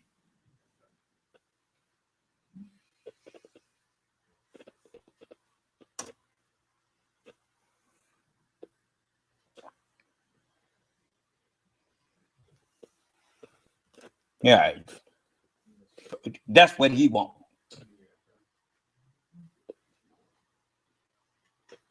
Do that look like a new Islam to you?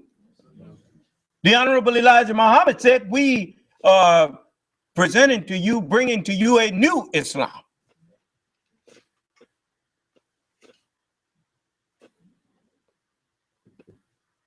Behold, I make all things new.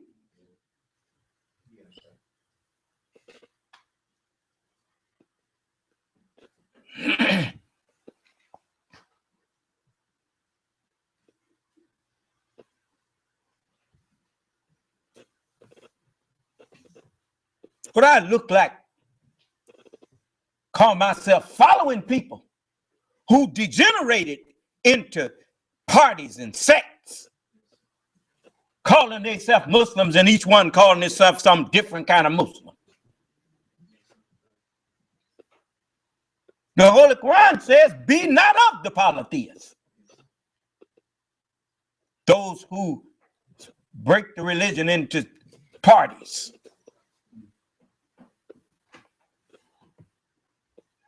The jinn is the one do that.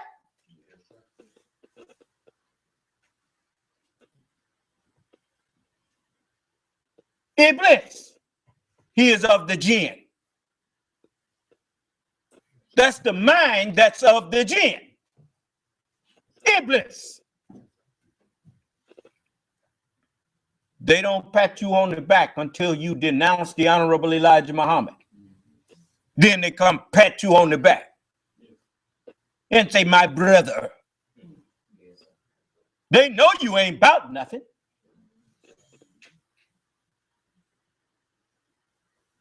They declare him to be a imam.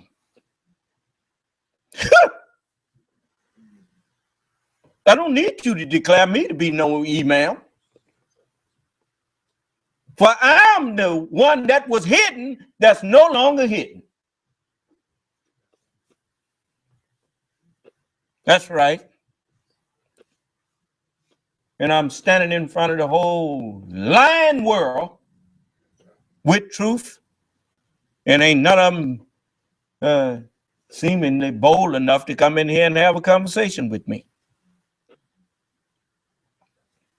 But why would you go and bow down to them? Yes.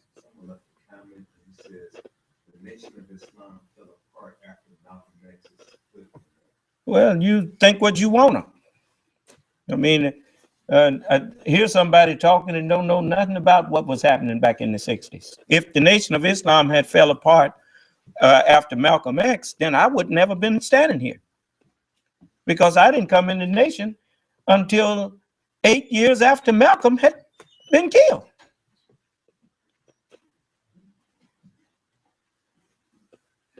Yeah, there's another hypocrite sitting up out there. That's all they can do is write a note. And scared doing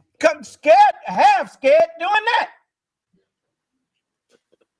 I don't have no respect for a man that have an opportunity to talk to you and he prefer to write you a note.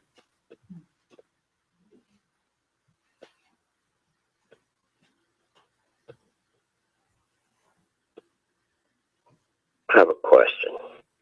What? You said you joined the nation in 1973? Yes, I did. Okay. And you were trying to tell me what my great-grandfather told me before you joined the nation? When he walked with the messenger in 1930? It was a whole lot of people walking with the messenger. That don't mean nothing. That's the way we... It was a whole lot of people walking with... Taught. Hey, I'm talking now. Hold on, brother. No, you hold on. This is my class. I told you full of the mind of the white man. I'm full of You don't come in here and try to take over my class. Now you wait till I finish saying what I gotta say. I'm gonna give you that respect. I know it. I don't have to. It was no, you don't. You can get out of this room.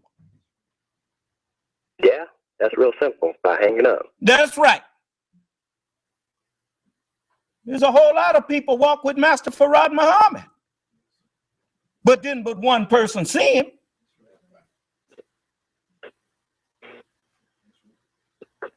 Malcolm walked with the messenger. There's a whole lot of hypocrites walk with the messenger.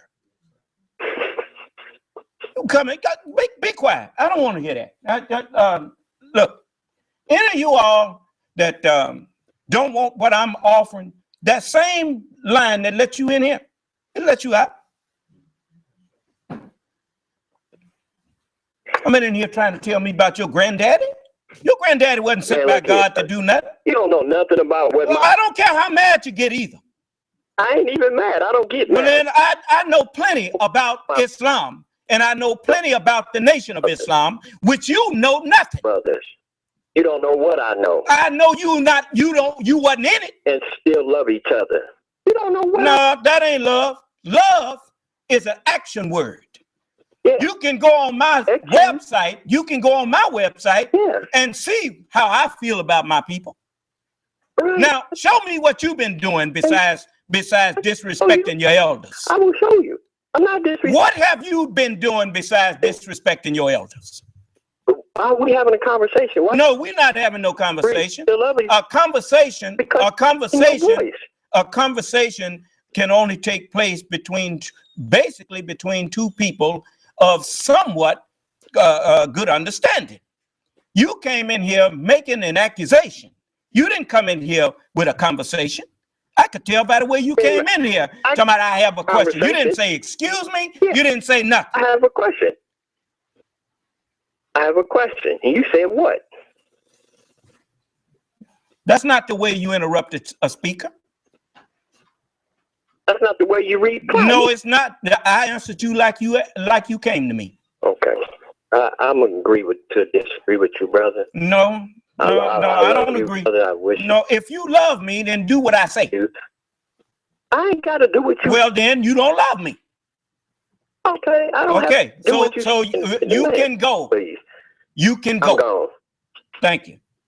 Now, look, when like I told you, I'm through taking this stuff off of y'all. You sit up there and you let Farakhan talk and say all kind of old crazy stuff, and you never stop him to ask him nothing. You didn't even ask that man, hey man, you called us all the way to Washington, D.C. to spend all this money to come in and just tell us to go back and join with something?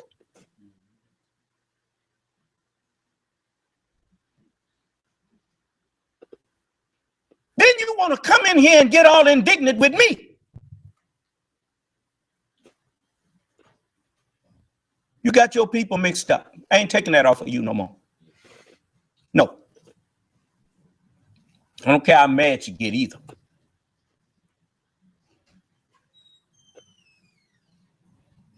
You notice, he didn't say, excuse me, son of man, I have a question. I have a question. Just unmute his phone, I have a question. You didn't hear the attitude? No. Well, we coming in here with no attitude. I ain't did nothing but work for you, trying to prepare a future for you, and asking you to help me for all my adult life.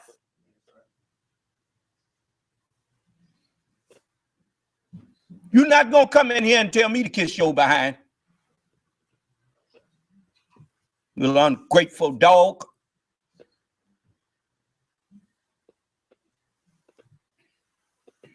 What other teacher you have that let you come in their class and ask them questions and put forth arguments and stuff? As long as you do it respectfully. Then when I don't take your disrespect, you try to pretend you don't know you disrespected me.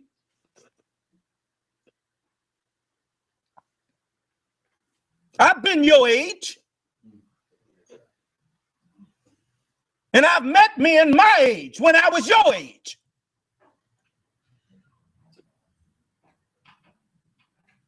And I never talk to them like you trying to talk to me.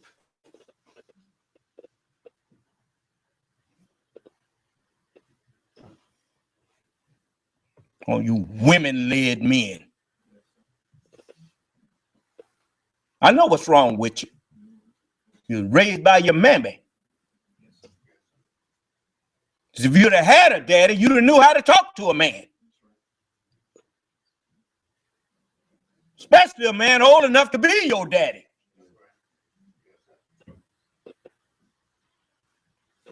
My daddy had ever caught me talking to some man old enough to be my daddy like some of y'all come in here, he'd have knocked me out.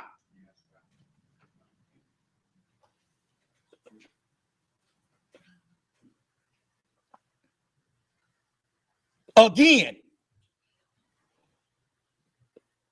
Because the first one would have did it to me was my neighbor.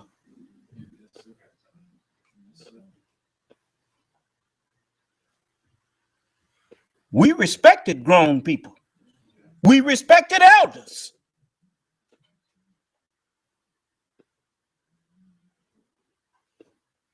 And respect don't go out of style, man. Respect don't change from one generation to another unless the generation is just unwashed, a filthy, unwashed generation. I cursed, I swore, but I didn't do it in front of elders. No, I only did that when I was out on the street with my buddies. We was all doing it. But when I got around somebody that was old enough to be my daddy, I talked like I talked in front of my daddy.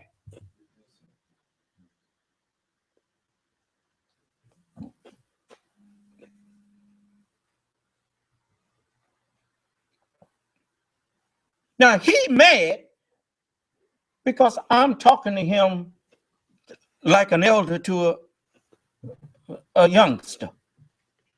You can listen to his voice and tell he ain't old.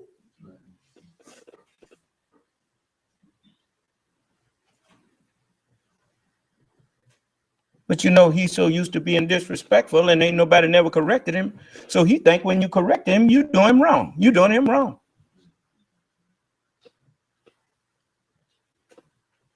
And I'm going to tell you something else. Your mouth is what's going to get you killed one day. You keep on. You better learn to control your mouth.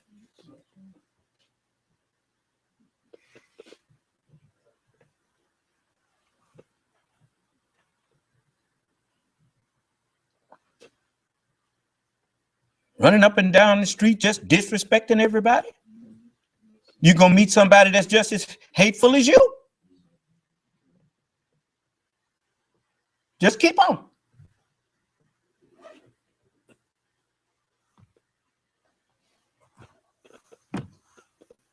I don't care where you see me.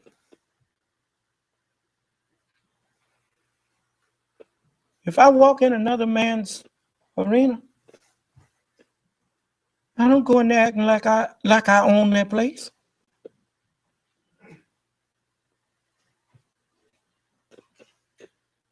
You ain't gonna accuse me of breaking your peace. No. I walk in your place, I act like it's yours.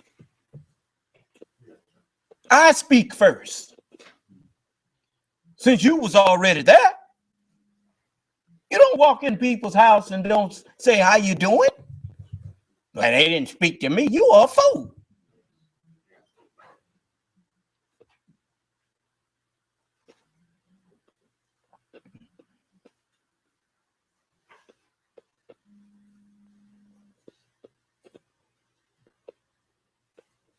You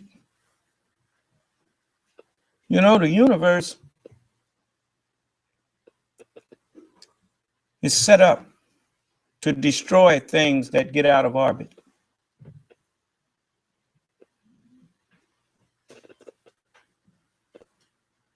You better put yourself in orbit around civilized knowledge. Don't this universe was set up to destroy you.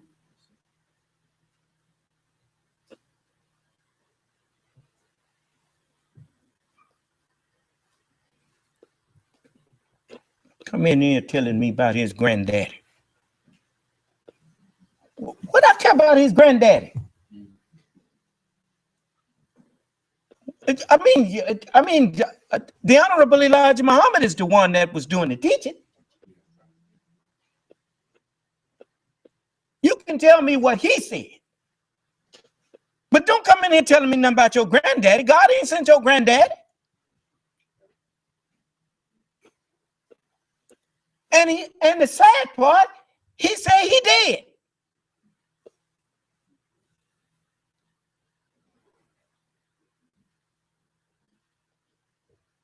You notice, I will call on the Honorable Elijah Muhammad, Jesus, Moses, David, Solomon, but I don't try to get you to say you following them. You can't follow somebody who ain't there.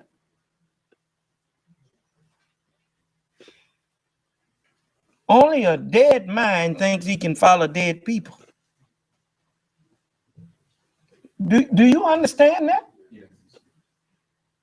A living scientist, he wants to talk to a scientist that's alive. He will research one that has lived and passed away. But when he gets ready to go into some kind of conference or whatnot, he don't go get he don't go looking for somebody who done passed away. He go look for somebody who's alive and on a level that he can learn something from.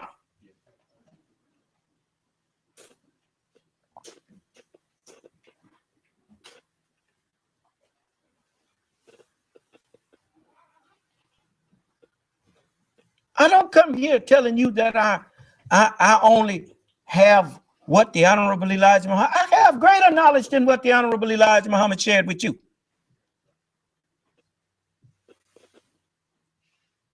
How you think I'm able to explain to you what they meant by what they said?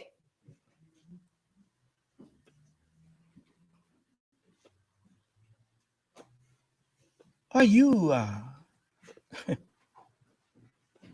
some crazy people? I feel sorry for you. I have been trying to reach you for the past 40, going on 41 years now.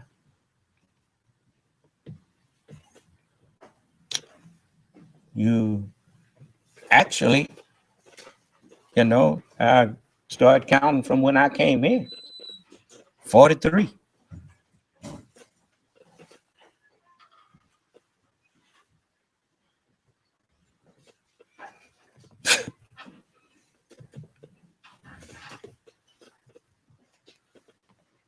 You know,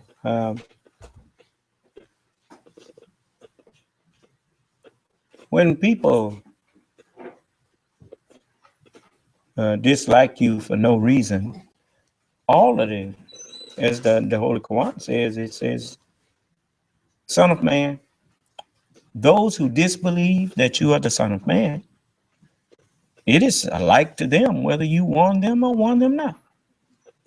They will not believe. So, you know, you trying to come in trying to tell me I don't know how to talk to people. You the one don't know how to talk to people. You think that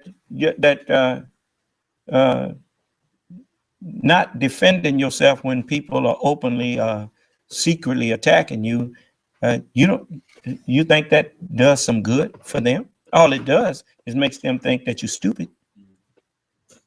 You reinforcing that they think they can just do that to you. Well, now he know he can't, huh? All right then. And you ever noticed every time you got in a fight with somebody, if it was whether you got the best of him or he got the best of you, next time y'all saw each other, y'all had mutual respect time. That's the basis for a friendship. Who wants to be friends with somebody they don't have no respect for? I didn't hear you. Well, if you may come in here not having none for me, but I bet you will leave having some. Do you hear what I said? You will leave here having some respect for me. Now, somebody typing something? All right. You know. But see, that's what he wants. He wants the people to praise him. He wants the Orthodox Muslim world's praise. They didn't never do that for the Honorable Elijah Muhammad.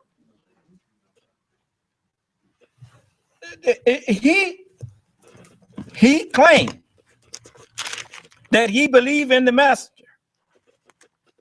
He said, if the messenger said what you read of Jesus, he said, that's really myself. That's what he said. Well, Jesus said, this is the 15th chapter of the book of John.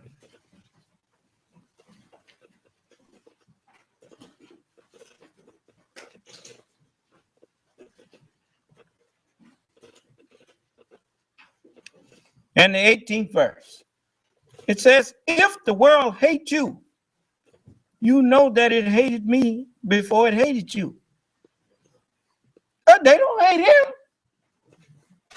But I know they hated the Honorable Elijah Muhammad. You know how I know that? Because they were sitting over there on all them billions of dollars worth of oil, and the messenger asked for a loan.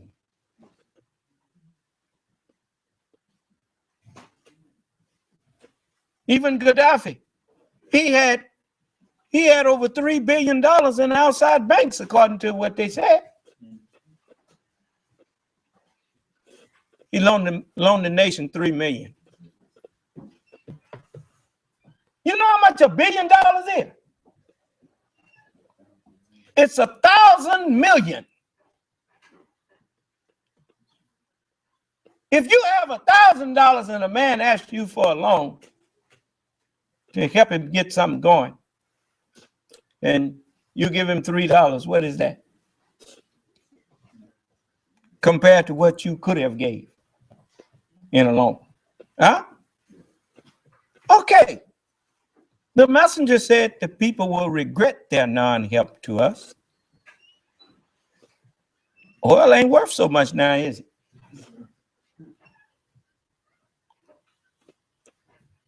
It's going to be worth even less, especially once electric cars really get going. They're making them hybrids now. So it's going to move on over. America moving on, man. You hear what I say? Yes. America moving on. Yeah.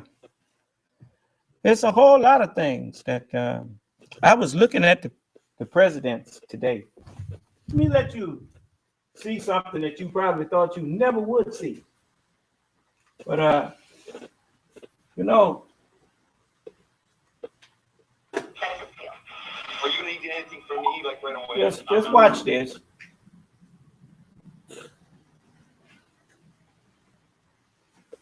Okay, give me a minute. Let's see.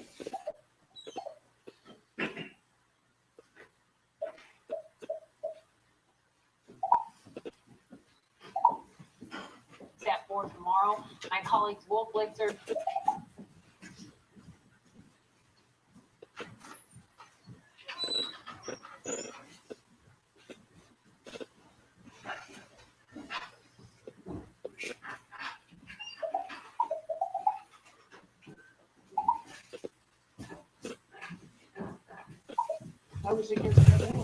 While the most intense South Carolina showdown is the fierce battle between Rubio and Cruz, each fighting to leave South Carolina with the upper.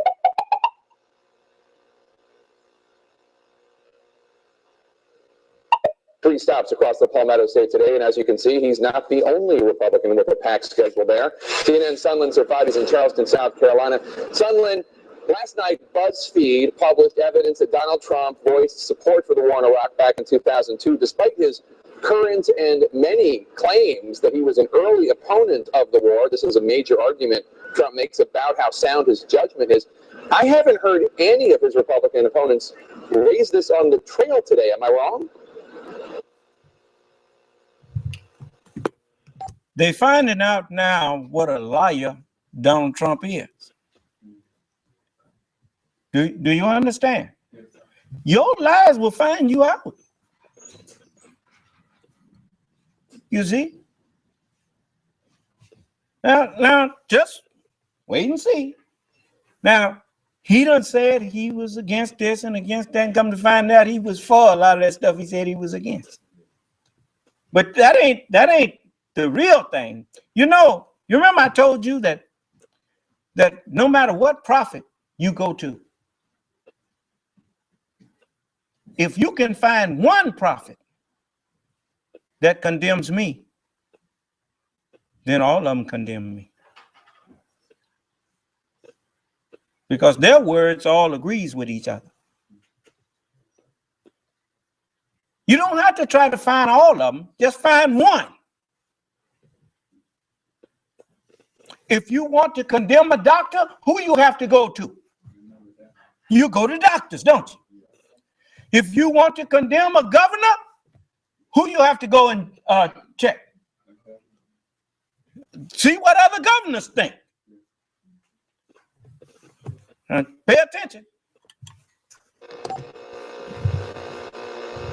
No, that's absolutely right, Jake. None of his rivals have brought this up at all today on the campaign trail yet. And this is a claim that Donald Trump himself repeats so often when standing in front of voters, saying that he was opposed early on to the invasion and to the Iraq war. So tonight he is certainly struggling to explain this just one day before voters head to the polls.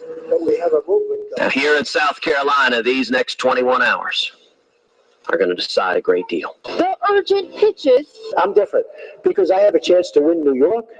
I mean, can you imagine if you win New York? New York is best. In the final sprint in South Carolina. You talk about people that lie. This Ted Cruz. This is the biggest liar I've ever seen. Donald Trump now trying to de-escalate his feud with the Pope.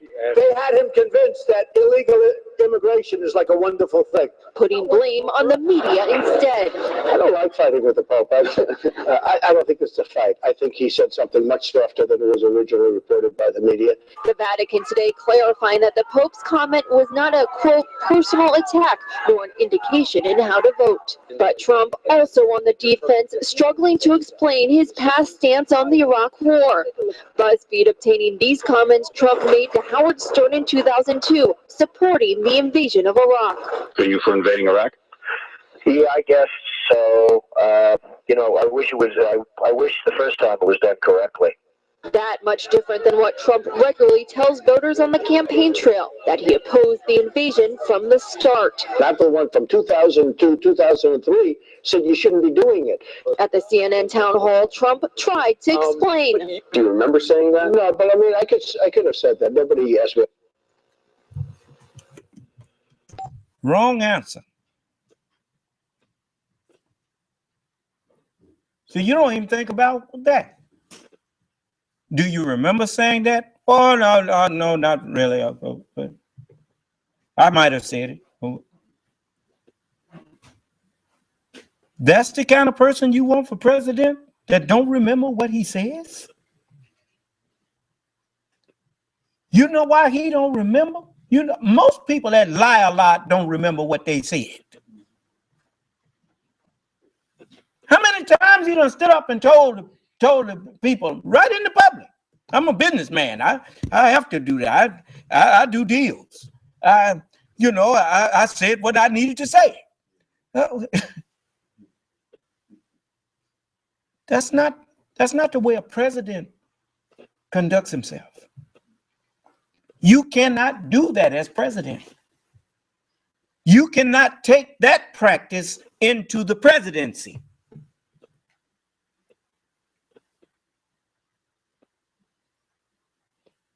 They even say the man talking about he think Apple should do what they're asking Apple to do. They want Apple to make a back door to them phones so they can get at the records in there. What about the constitutional the Constitution that says a right to privacy. You can't just start throwing the Constitution behind your back because of convenience. That man ain't got no business being president. He's the one that Grove and them been looking for. He got working digits and get good dexterity where he can sign whatever they put in front of him.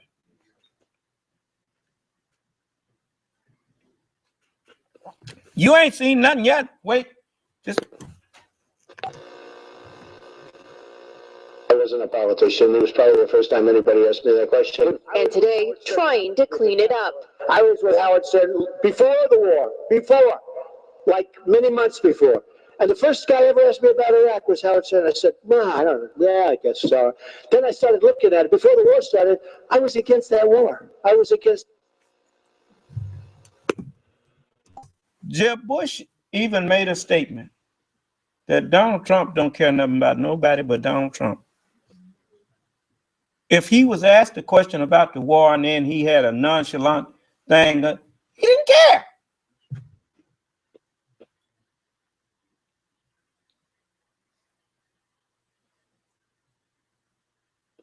Now all of a sudden he done started caring now.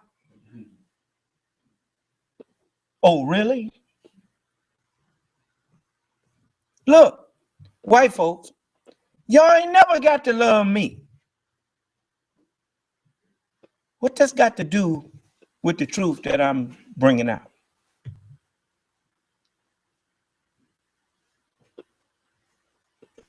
You better wake up, man, and quit voting your feelings and vote based on your knowledge.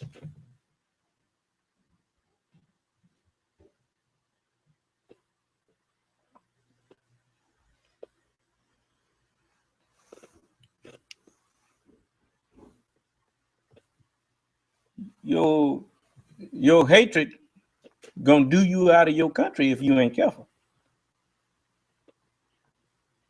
How you think the world is viewing America right now?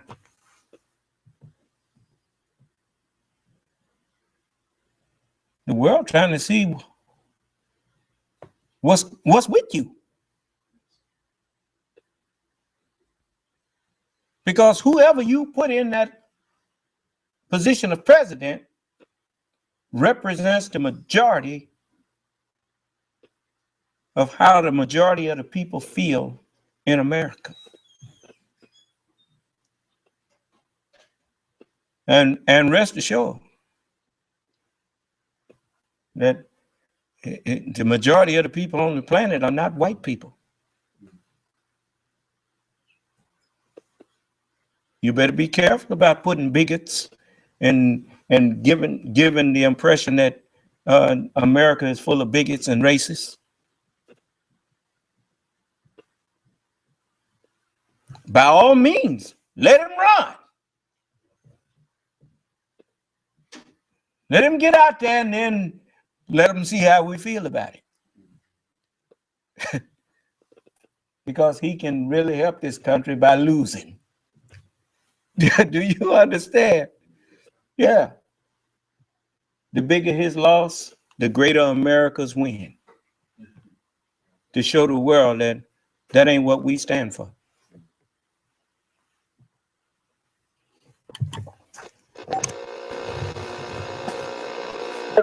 Meanwhile, the most intense South Carolina showdown is the fierce battle between Rubio and Cruz, each fighting to leave South Carolina with the upper hand as the alternative to Trump. We've been through a wild election season. Jeb Bush under pressure to finish strong here, campaigning with his mom. Jeb has been a great son, great father, great husband, and laying into nearly all of his rivals.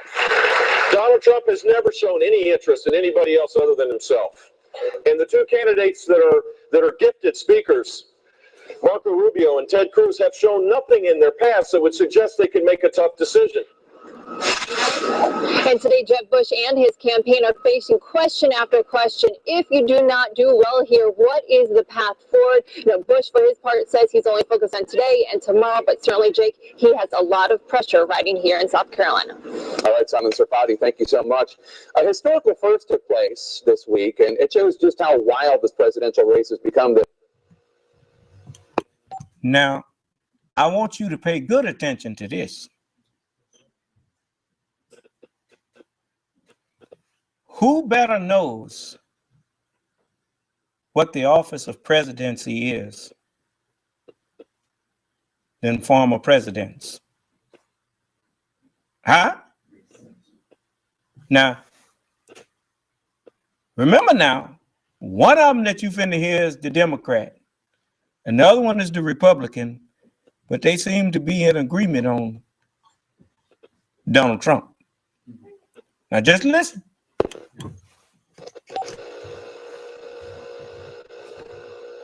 Few people seem to even notice it. Within the space of just a few hours, 2 American presidents went after the Republican frontrunner, Donald Trump. The first was the current president, Barack Obama, who assailed Mr. Trump directly. I continue to believe Mr. Trump will not be president. And the reason is because I have a lot of faith in the American people. And I think they recognize that being president is a serious job. It's not hosting a talk show or a reality show. It's not promotion. It's not marketing. The second was Mr. Obama's predecessor, George W. Bush, campaigning for his brother Jeb. Strength is not empty rhetoric. It is not bluster. It is not theatrics. Real strength, strength of purpose, comes from integrity and character. And in my experience, the strongest person usually isn't the loudest one in the room. And then, just for good measure, none other than Pope Francis weighed in on Mr. Trump, suggesting that Trump, because he wants to build a wall at the U.S.-Mexican border, is not Christian. We don't even... That's not actually that's not what the Pope meant. The Pope was not just talking about the wall. The Pope was actually echoing what Ronald Reagan said. Instead of building walls, we need to be trying to build relationships.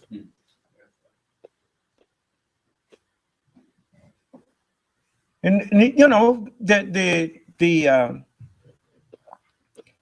in other words, you don't expect that kind of talk coming from the last superpower that feels like the only way that they can protect themselves is with a wall. If you honestly think that a wall will protect you, you living in a dream world. You got walls to even try to keep prisoners from escaping, and they getting out of there. Remember that cartoon that the dumb bird see a train coming and he goes stick his head in the hole and behind up in there.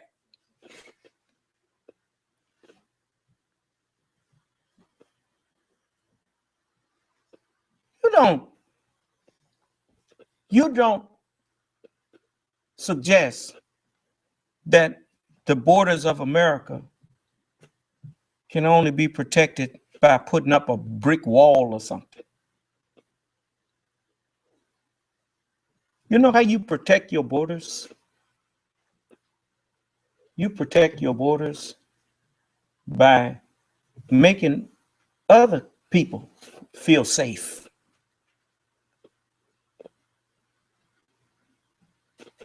By building relationships, a friendship with people.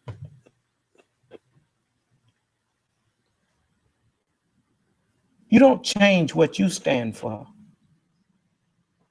because other people are jealous and trying to pull you down to their level so that they can deal with you.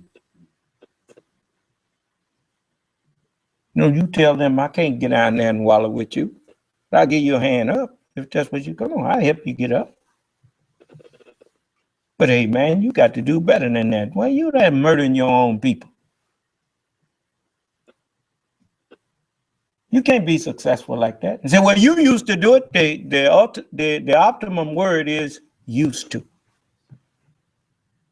How you think I know that won't work?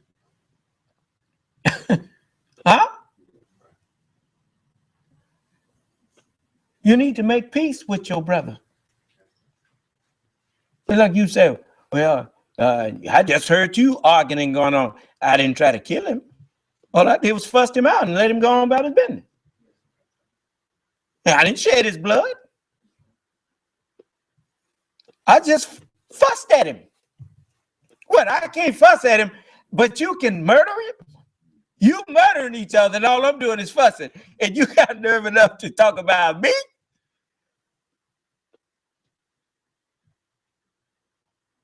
A lot of people that I done fussed with are now following me.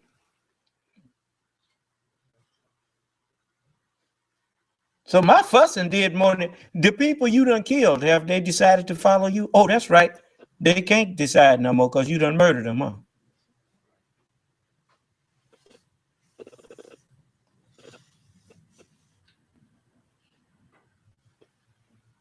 So which one of us really mean it when we say we want peace?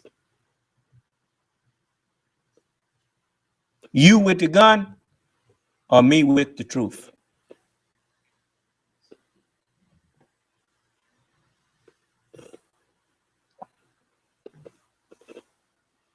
So, let me let you hear a little bit more of that. Notice these things anymore, but it has never happened in American history before, at least as far as we could find, that in 1 week, 2 presidents from different parties and a pope all criticized a presidential candidate. It seemed worth noting. Joining. It was no accident. Presidents know that the image of America has to be preserved.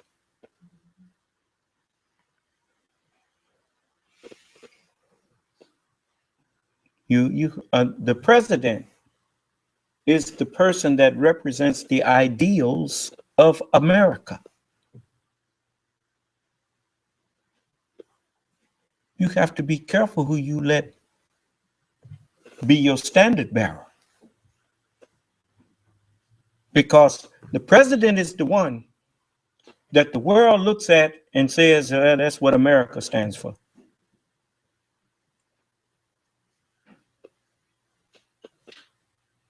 Now, if you're going to send somebody out there to represent you, don't you think that person should represent you in the best manner?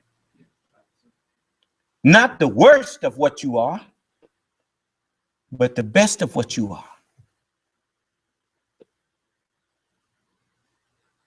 As I told you, I represent the new nation of Islam. And I told you that I would never give you cause to be ashamed to say that I am your leader and teacher. I've lived up to that. You know why? I couldn't have lived up to it if I didn't care what people think about me and think about the new nation of Islam. When you are the head of state, you have to care what people think about your country and what they think about you.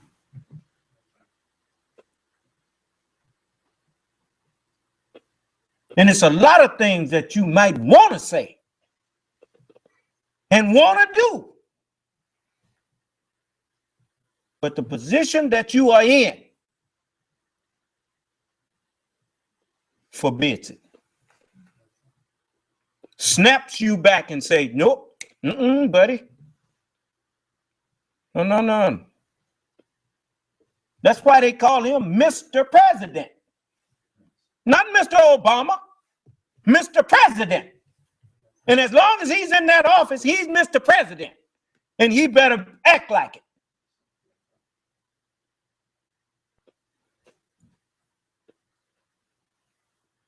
And the best thing that the media could do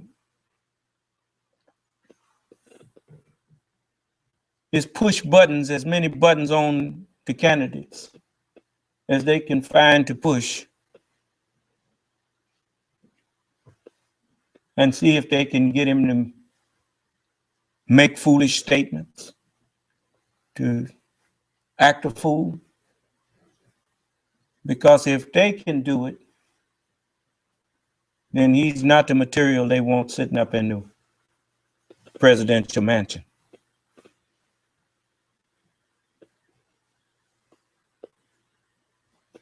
Do you understand? You don't need to every day wake up to some new drama. Huh? yeah, you know that's right. You know, not that I'm pushing Ted Cruz, but Ted Cruz ain't something to wake up and that man nuked Denmark. So no, you don't want no man like that for president. And he's right. But you know, I don't support none of them boys. Now I'll tell you who looks I know one of the reasons why Jeb Bush wants to run, because he'd like to redeem the name Bush. You know, I understand that.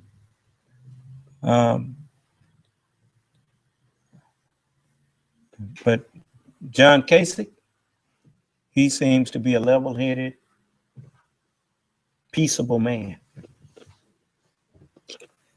And Bernie Sanders, he seems to be sincerely truthful, sincere.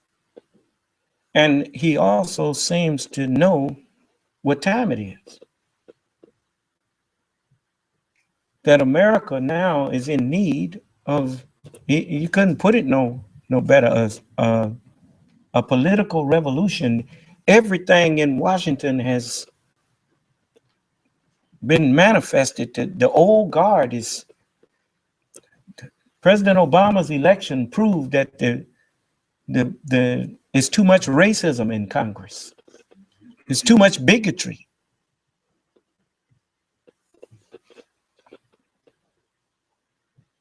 You know, I mean, his presidency manifested a lot of things. It manifested that all of these black faces in Congress, that's all they are, black faces.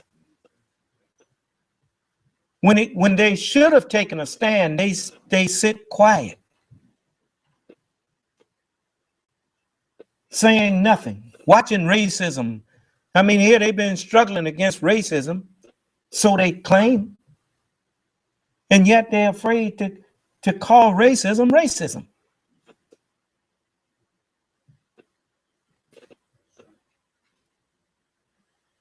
So it's time to sweep it clean.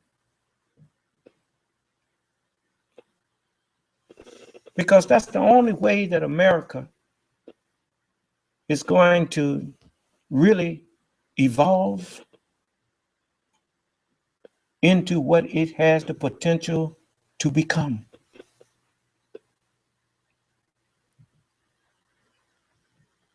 And Bernie Sanders seems to see that.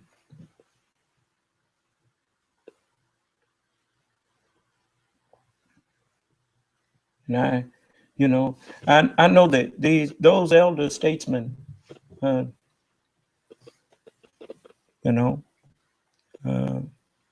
Kasich and Mr. Sanders, I would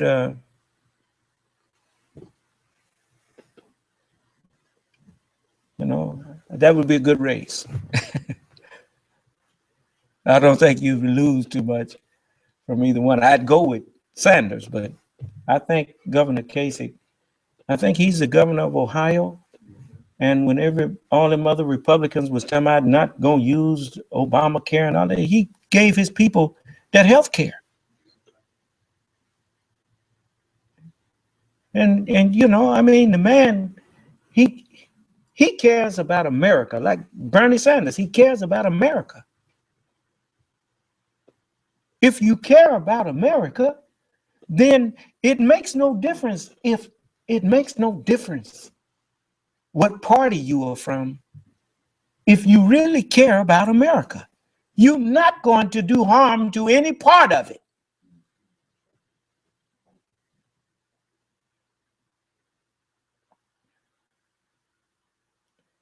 I know, I care about the new nation of Islam. And this ain't about no my child, your child, this part, that part, the whole thing I care about.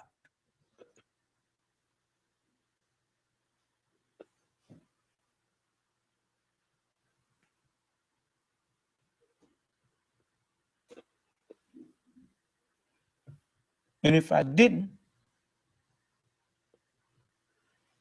then it's doomed with me at the helm.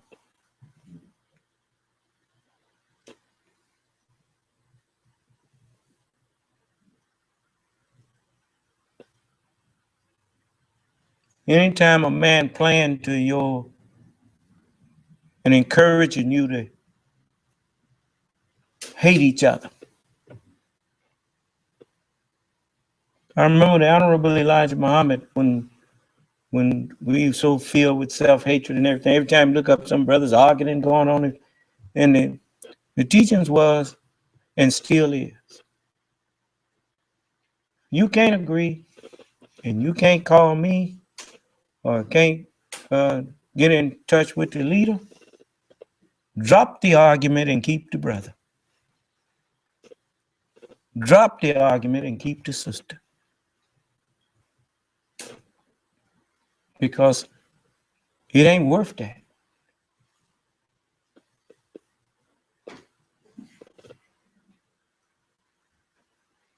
You know, okay, I don't agree with you, you don't agree with me. Okay, we do agree that we love our nation.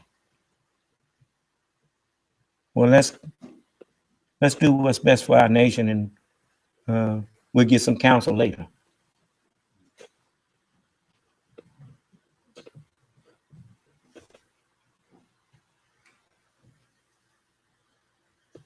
You know, but I don't sympathize with nobody that walk out on us. No, I don't. Because it was left up to them, everything we done did was for nothing. So no, I don't sympathize with you.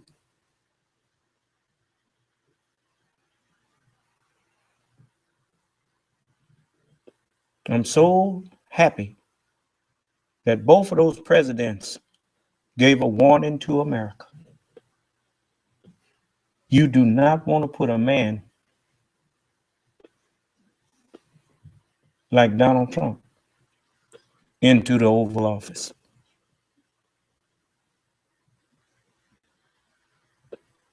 No, you don't want to do that.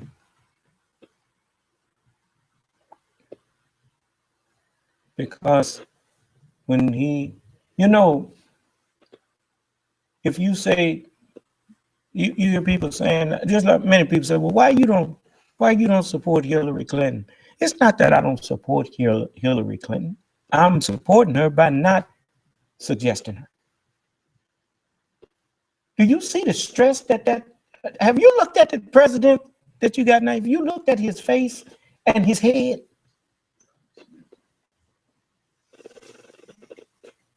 Women may be able to stand more physical pain than men. Because we ain't know what it's like to have no baby. Right? Okay. But stress, women don't do nearly as well with stress as a man does.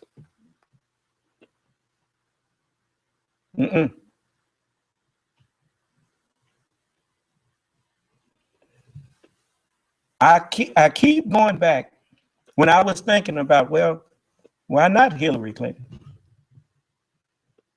I keep going back to that time where they was getting on her about Benghazi.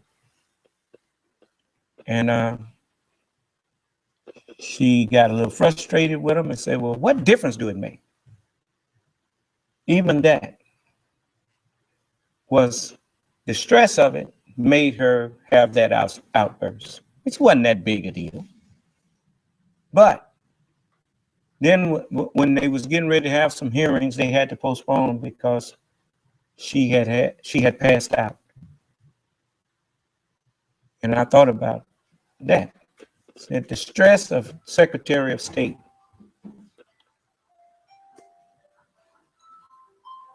Whose phone?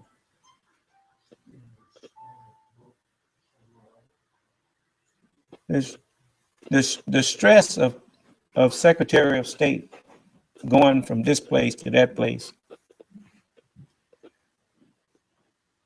overwhelmed her and she passed out. Secretary of State is nothing compared to the stress of being president. So no, I don't. And you can say what you want, but I'm a realist. If certain jobs require a man. You think what you want. You know, I look at these people saying they've been friends to Miss Clinton and them and endorsing, you know. Their endorsement don't mean a whole lot to me because they've been so quiet about the racism that's been practiced against President Obama that I don't care who they endorse. It don't mean a lot to me.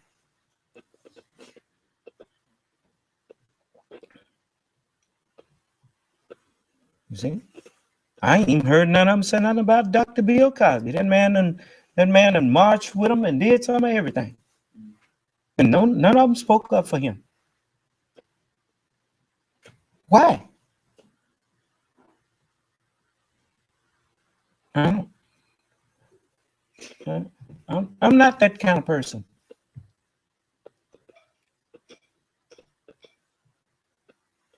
So, you know, I can't kick people to the curb. Just like, look at them people who, all of that the Honorable Elijah Muhammad did for the Nation of Islam. And in less than a year, after 43 years,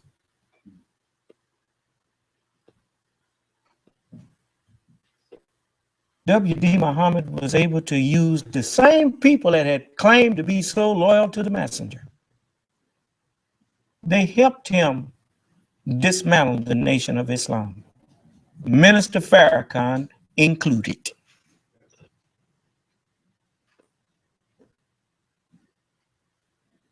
Now you want to come in here and call yourself woofing at me? How come you didn't woof at W.D. Muhammad? Why you didn't woof at them people who turned on the messenger?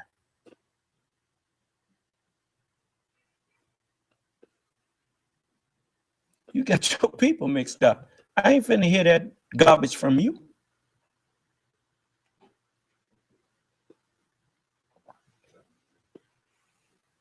So, but as I was looking at that, you know, that should really register with the American people. If you have two presidents warning you, you don't want to put that unqualified man in the most powerful position, in the most powerful office that this world has, because he's not up to it.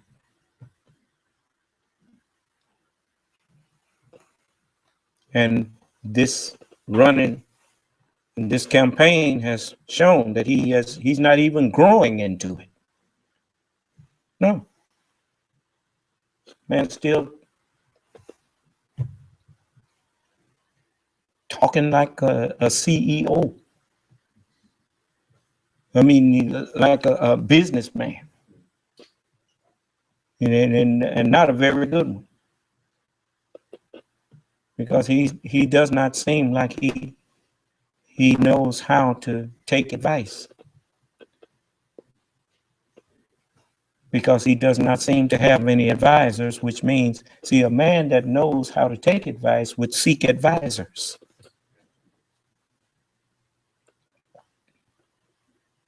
You see? You know. But anyway, leadership is something that you either have in you or you don't. It's like a diamond. It got to start off as a diamond. You can cut it and everything, but if it wasn't number glass, it's just some cut glass. It ain't no diamond. It's like leadership. A leader is born. You don't make a leader. They're born.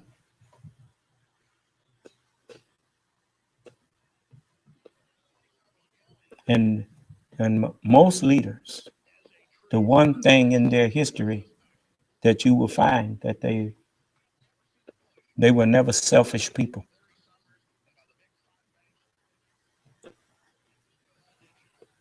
And, no, ain't no such thing as a man that was born to lead. If you look any place in his history, you will never find someone that said he was selfish. That just don't go. Because in order to lead people, you have to care about other people and pretty much forget about yourself. You got to spend your time worrying about those who depend on you. You get too wrapped up in yourself, you'll become, that's what tyrants are. Tyrants are selfish people. They want power for themselves. Leaders want the power to be able to help others. Do you understand? All of them want power, but one of them want it for itself, and the other one wants it so he can help other people. You see? So it's up to you to figure out which one I am. But you know, I'm not hung up on what I can get from me. Got much bigger fish to fry. So I wish everybody would follow suit. That's with me. We get a lot further if everybody would get their mind on building a nation instead of they self. But you know, too busy trying to look at what somebody else doing when you should be worried about what you doing.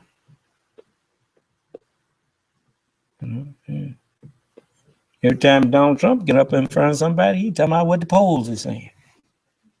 We winning here. I'm winning there. I'm winning. Well, you come to get up in front of the people to tell them you winning. What are you going to do for the people? It's just me, me, me, me, me.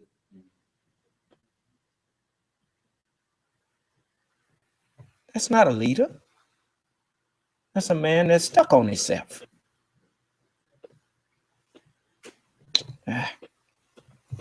Anyway, I want to show you. You know, as I was telling you that you can learn, let me let you hear a little bit more of that. Now, CNN political commentator S.E. Cupp and former campaign advisor to Governor Mitt Romney, Phil Russer. Phil, we've all speculated that something Donald Trump said would ultimately ruin his chances. Now you have opposition from Barack Obama, George W. Bush, Pope Francis. If he wins tomorrow, is Mr. Trump unstoppable in his quest for the nomination? No, he's not unstoppable at that point in time because, there's a long way to go. The nature of the process is such that delegates are going to be divided. And really until March 1 or March 15, even more specifically, you can't make that. But look,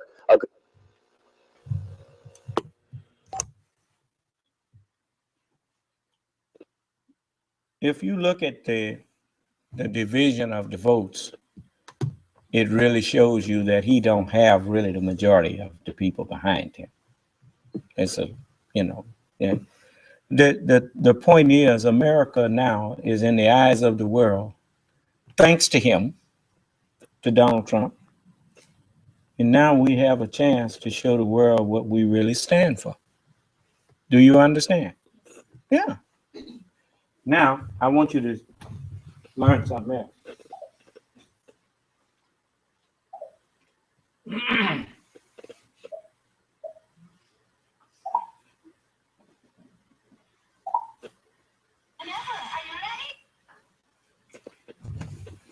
Now, even in children's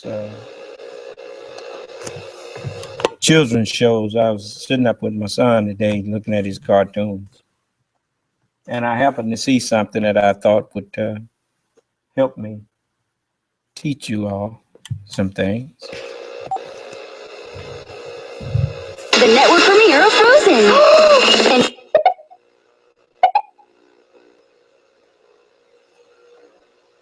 your favorite, Leah Backett. Get convenient access to all 4 parks, extra magic hours, the movies under the stars. Now, I want you to see that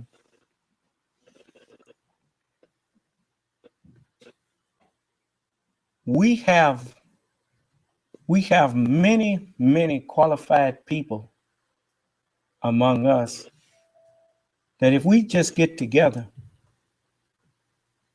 we could do miraculous things. So I want you to see this. And more. And some very special doctors, like Dr. Leah Backus. She's a surgeon. The first time I saw Doc McStuffins, I thought, wow, here's a little girl who's a great role model. I'm Doc McStuffins. Everyone calls me Doc. You know how sometimes when there's a toy that's broken and Doc has to open it up to fix things on the inside? Well, that's the type of doctor that I am. I'm a surgeon. I'm here.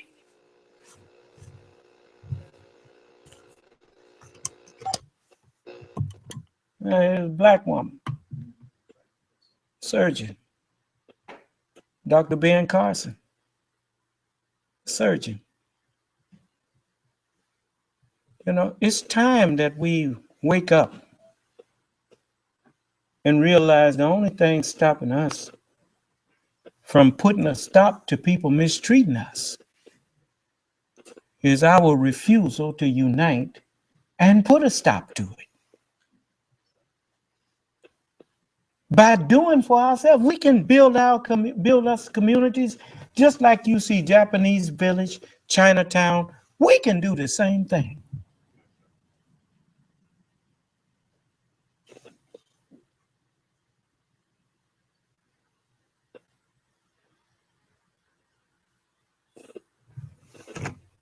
Let me let you see something else here.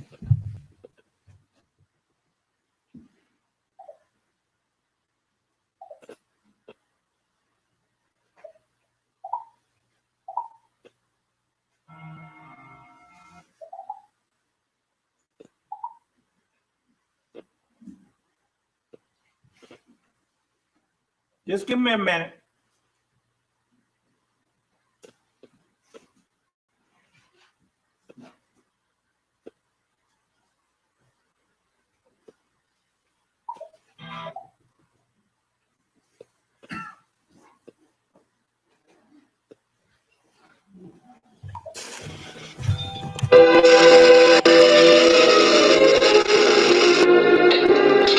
Wait, Prince Philip. The road to true love may be barred by still many more dangers, which you alone will have to face. So arm thyself with this enchanted shield of virtue and this mighty sword of truth. For these weapons of righteousness will triumph over evil. Now come.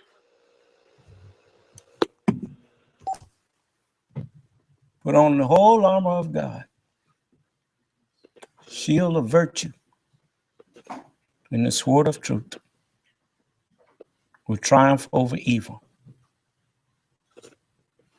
You repel evil with goodness. Just like you think that because I raise my voice and fuss at people, that somehow that makes me not be a holy man or a messenger of God. My daddy raised his voice at me. As I grew up, I didn't think that made him a bad father. I thought that showed me that he cared about me. The scripture says, whom the Lord loves, he chastises. You think that people that praise you care something about you? It's because you don't have a good estimate of yourself. You think that you think you a good person. Is that what you think? Yeah, that's what the world would have you think. That's what the devil said he's going to do, make evil fast seeming to you. And that way, when the Lord come and get on you, you think that somebody wronging you because you don't see nothing wrong with you.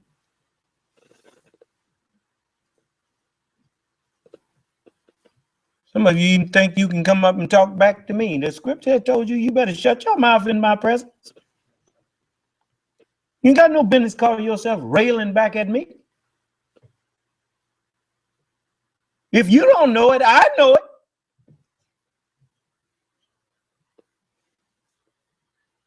Oh, you who believe, be not forward in the presence of Allah and his messenger, and speak not loudly to him as you speak one to another, and raise not your voice above the prophet's voice. Well, if you don't do that above the prophet's voice, what you think about the Lord of the prophet?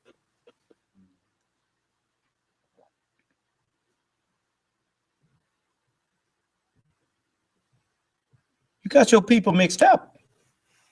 Well, you think I'm just saying I'm the Son of Man? Is that what you think? You ain't never got to believe it. Yeah.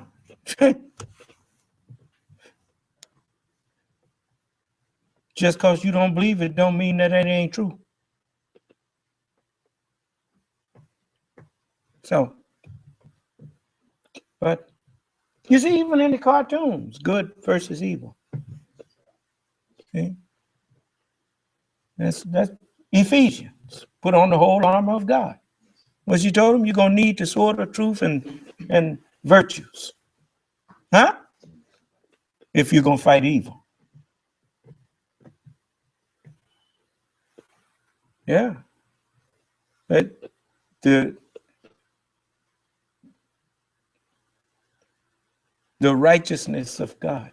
Seek first the kingdom of God, the truth, and his righteousness, his virtues. That's what it's saying.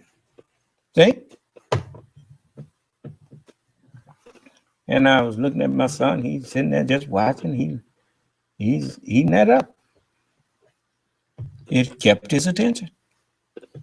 Kept mine too. So, truth is everywhere if you know where to look. You could be out in the middle of an orchard full of, fruit and everything. Of course, if your mind is not enlightened, you starve to death not knowing that it's food right there.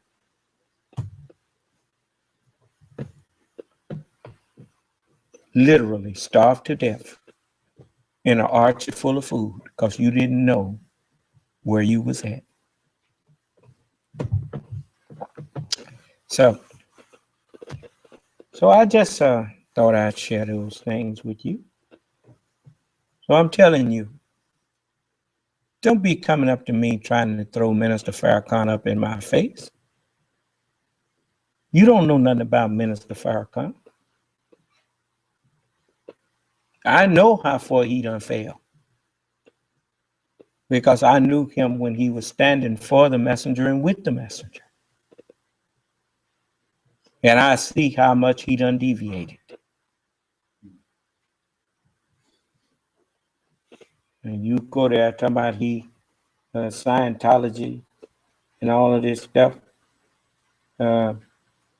you don't know what you're talking about. Let's see here.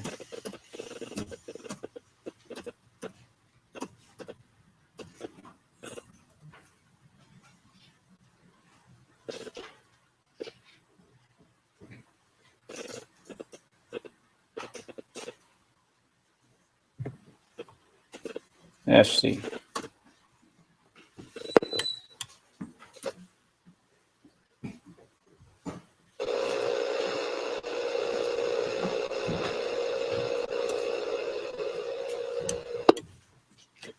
I like to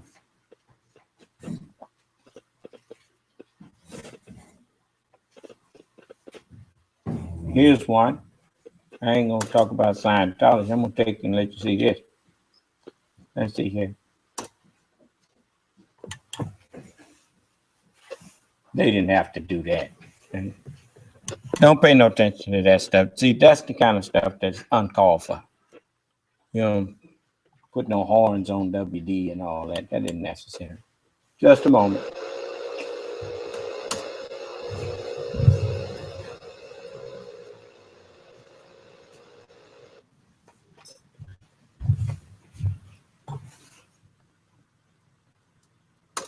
The merciful. Peace and blessings forever upon his servant and his messenger, Muhammad. Ameen. Assalamu alaikum. To the Supreme Minister of the Nation of Islam, the Honorable Wallace D. Muhammad, members of this distinguished platform, brothers and sisters. It is indeed a great honor, great privilege, and a great pleasure to have a few moments to stand before you, to bear witness to the greatness of Almighty God Allah and His great wisdom in the choice of a leader, teacher, and guide for this wonderful instrument of divine will, the nation of Islam. We thank Almighty God for his choice of the Honorable Wallace D. Muhammad to lead this mighty nation in the absence of the physical presence of the great and honorable Master Elijah Muhammad. May peace forever be upon him. You see now, he there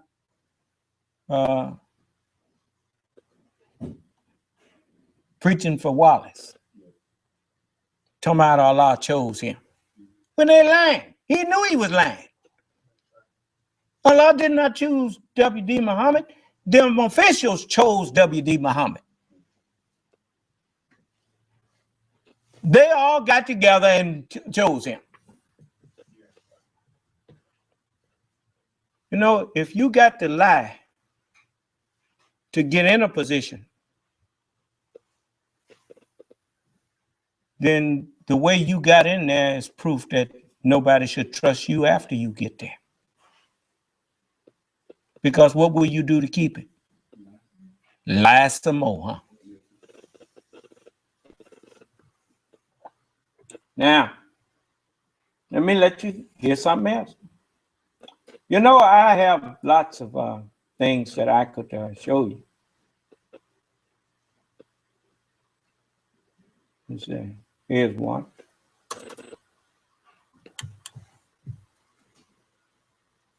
Just give me a minute. I don't know why these things keep on doing that, but it should do all right now. Let's see.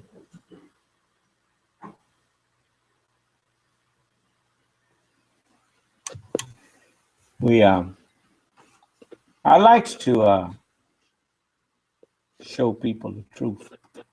I don't.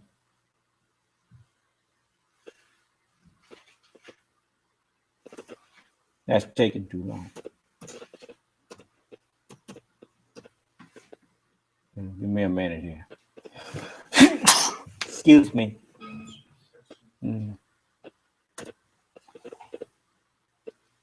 Try it again.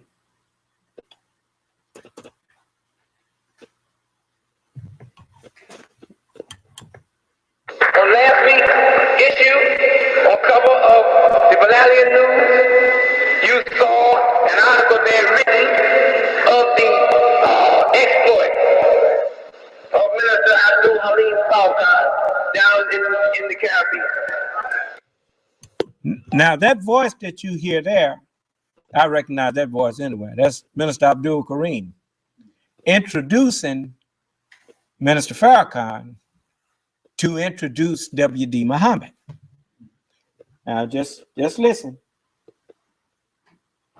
Today, we want you to hear from the man himself, not just from print, but from the man himself.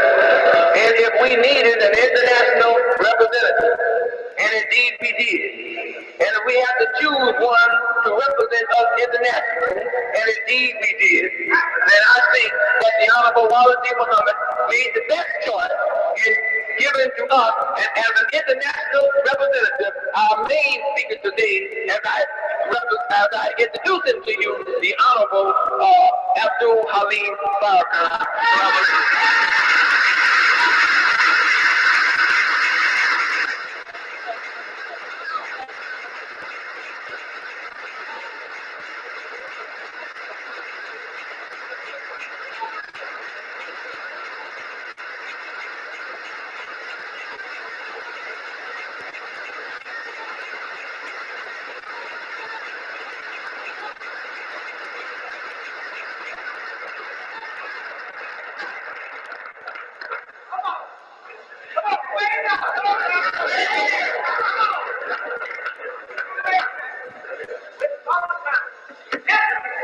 In show business, they say it's better to quit while you're ahead. In the name of Allah, the Beneficent, the Merciful, peace and blessings upon His servant and His messenger Muhammad forever. Ameen. There is no God but Allah, and Muhammad is the messenger of Allah. Assalamu alaikum. To Minister Abdul Kareem Hassan, Western Regional Representative of the Honorable W.D. Muhammad, to the distinguished ministers on the rostrum, and to you, our distinguished brothers and sisters, it is a great honor for me to be here with you this afternoon. I've been up and down the coast and around the country and nearly around the world in the last 6 months, and I didn't say, but all praise is due to Allah. Sounds pretty good to me.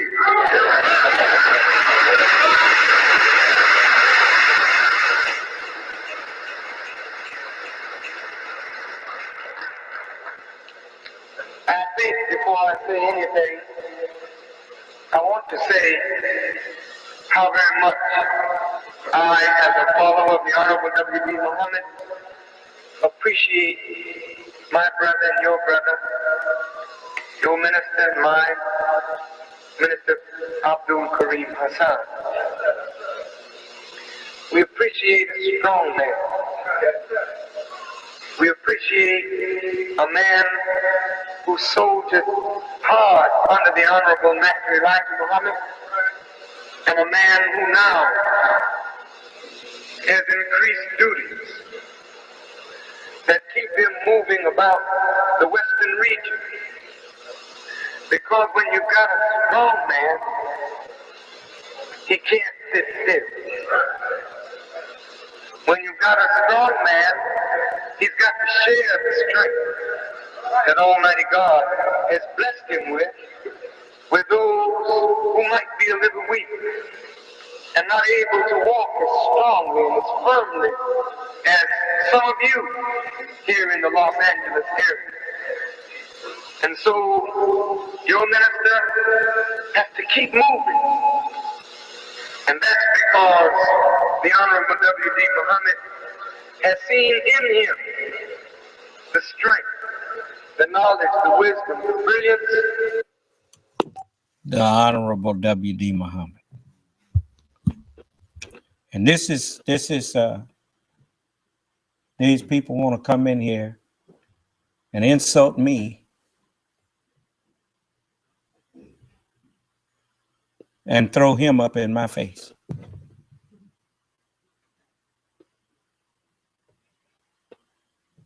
When did W.D. Muhammad become honorable? Is it honorable to pretend you believe in something that you don't believe in? Is it honorable to lie? They wasn't about the man that even Malcolm was. Because at least Malcolm didn't stay around still pretending.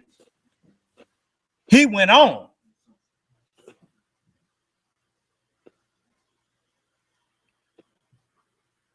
And when W.D. heard about Malcolm, he said, I without even thinking, I told my wife I better call Daddy. And so I called him. I said, Daddy, I would like to be up on the rostrum at your Savior's Day. And the messenger said, that's good, son. But you know you're going to have to say you was wrong. He said, yes, sir, Daddy. In other words, you're going to have to lie. Yeah, I'll lie. I'll do whatever. He said, messenger just hung up on him. You know, and then you're going to get there and introduce this man as being honorable?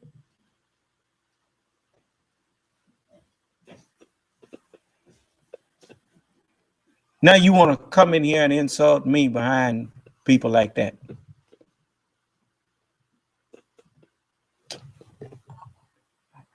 Look here, man.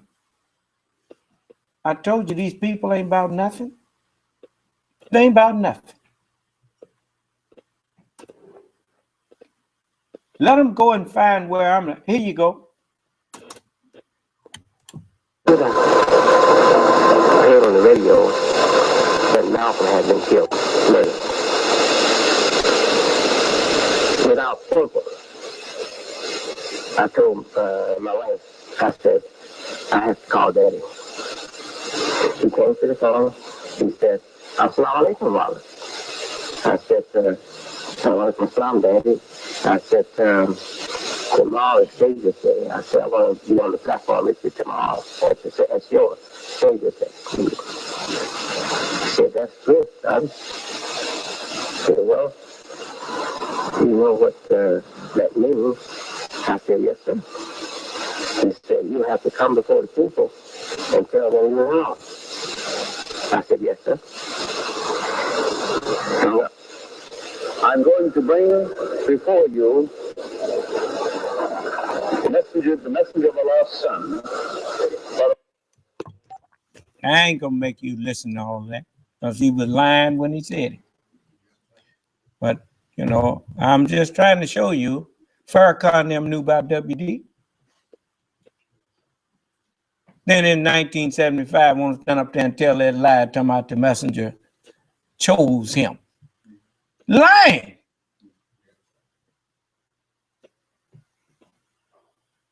The messenger had already told everybody that he couldn't choose no successor. He said there won't be no successor. He said, I'll bring you face to face with God and man. That's what he said.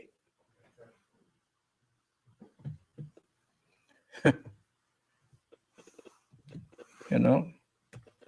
So you get mad all you want. Go get mad. You scratch your behind and get glad because it ain't a thing you can say that can condemn nothing I'm saying. If you think you got something, unmute your phone.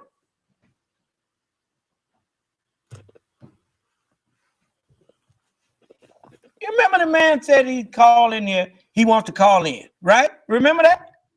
And when he called in, he acted like he didn't know what he called in for. Right? I know you didn't just call me to tell me you was going to call in. What did he say to me? I forgot. You know, but it didn't make no sense. So, no. You know, they so used to going someplace where people put on a show. You go to church, they put on a show. You go to mosque, they put on a show.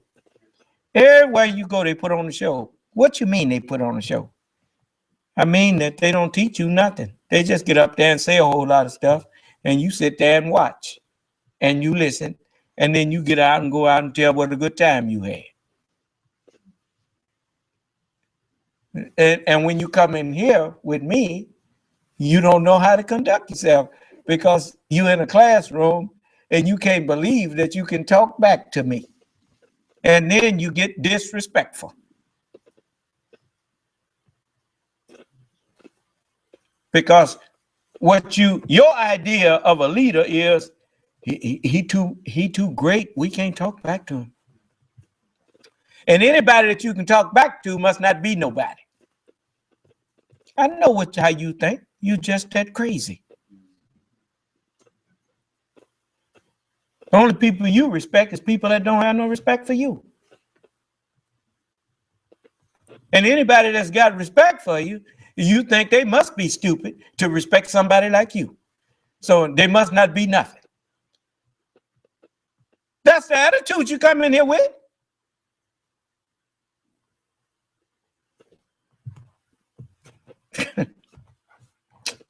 Anyway, it's late.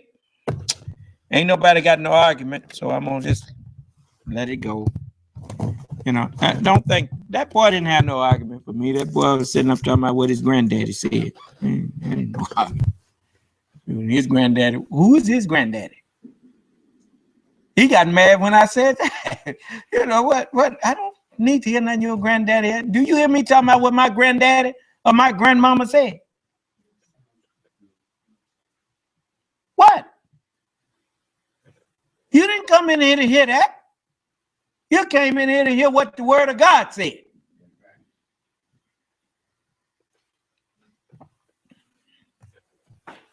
And from now on, every time some of them clown with me about Farrakhan or somebody, y'all remember this night here.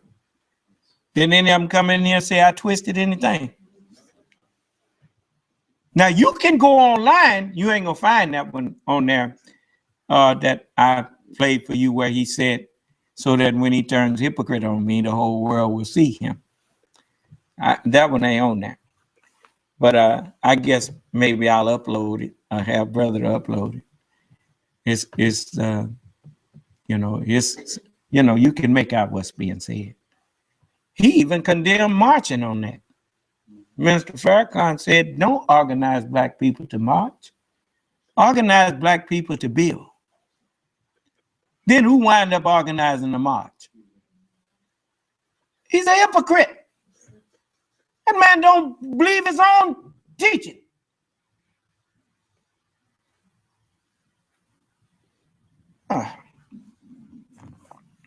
I know you're mad at me. You can be mad all you want. Point out what I lied about.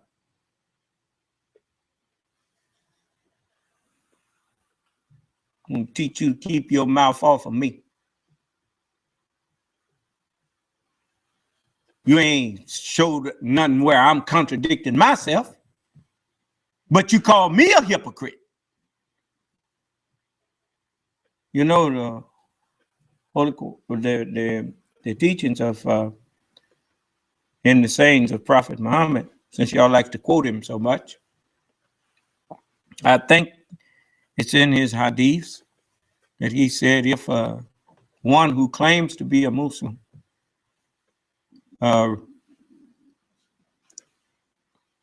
refers to another who claims to be a Muslim as a disbeliever or a hypocrite, if it does not proved to be true, then whoever made the claim, it applies to them. You understand? See, in the first place, when you came in here trying to tell me you a follower of the Honorable Elijah Muhammad, when you say you are a follower of the Honorable Elijah Muhammad, you came in here lying.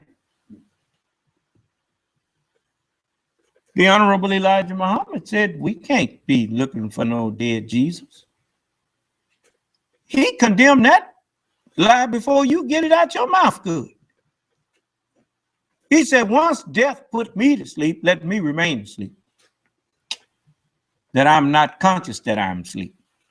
And I don't want to get conscious that I'm asleep if I have to come back to that same grave. He said, if death put me to sleep and then you warm me up and get me back, I'd be afraid to get up. I'd be afraid something else going to happen.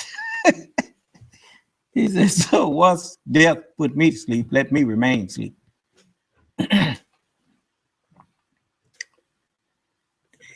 Farrakhan forgot that he bore witness that the messenger had passed away.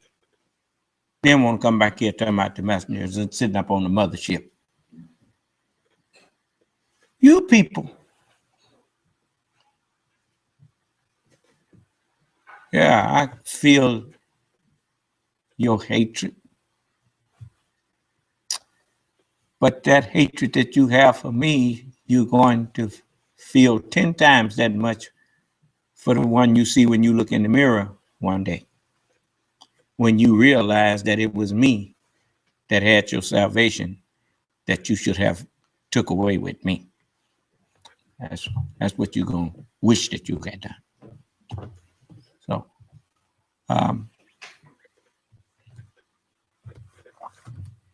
I stand up in front of the whole world and say what I have to say and let the world argue if they can.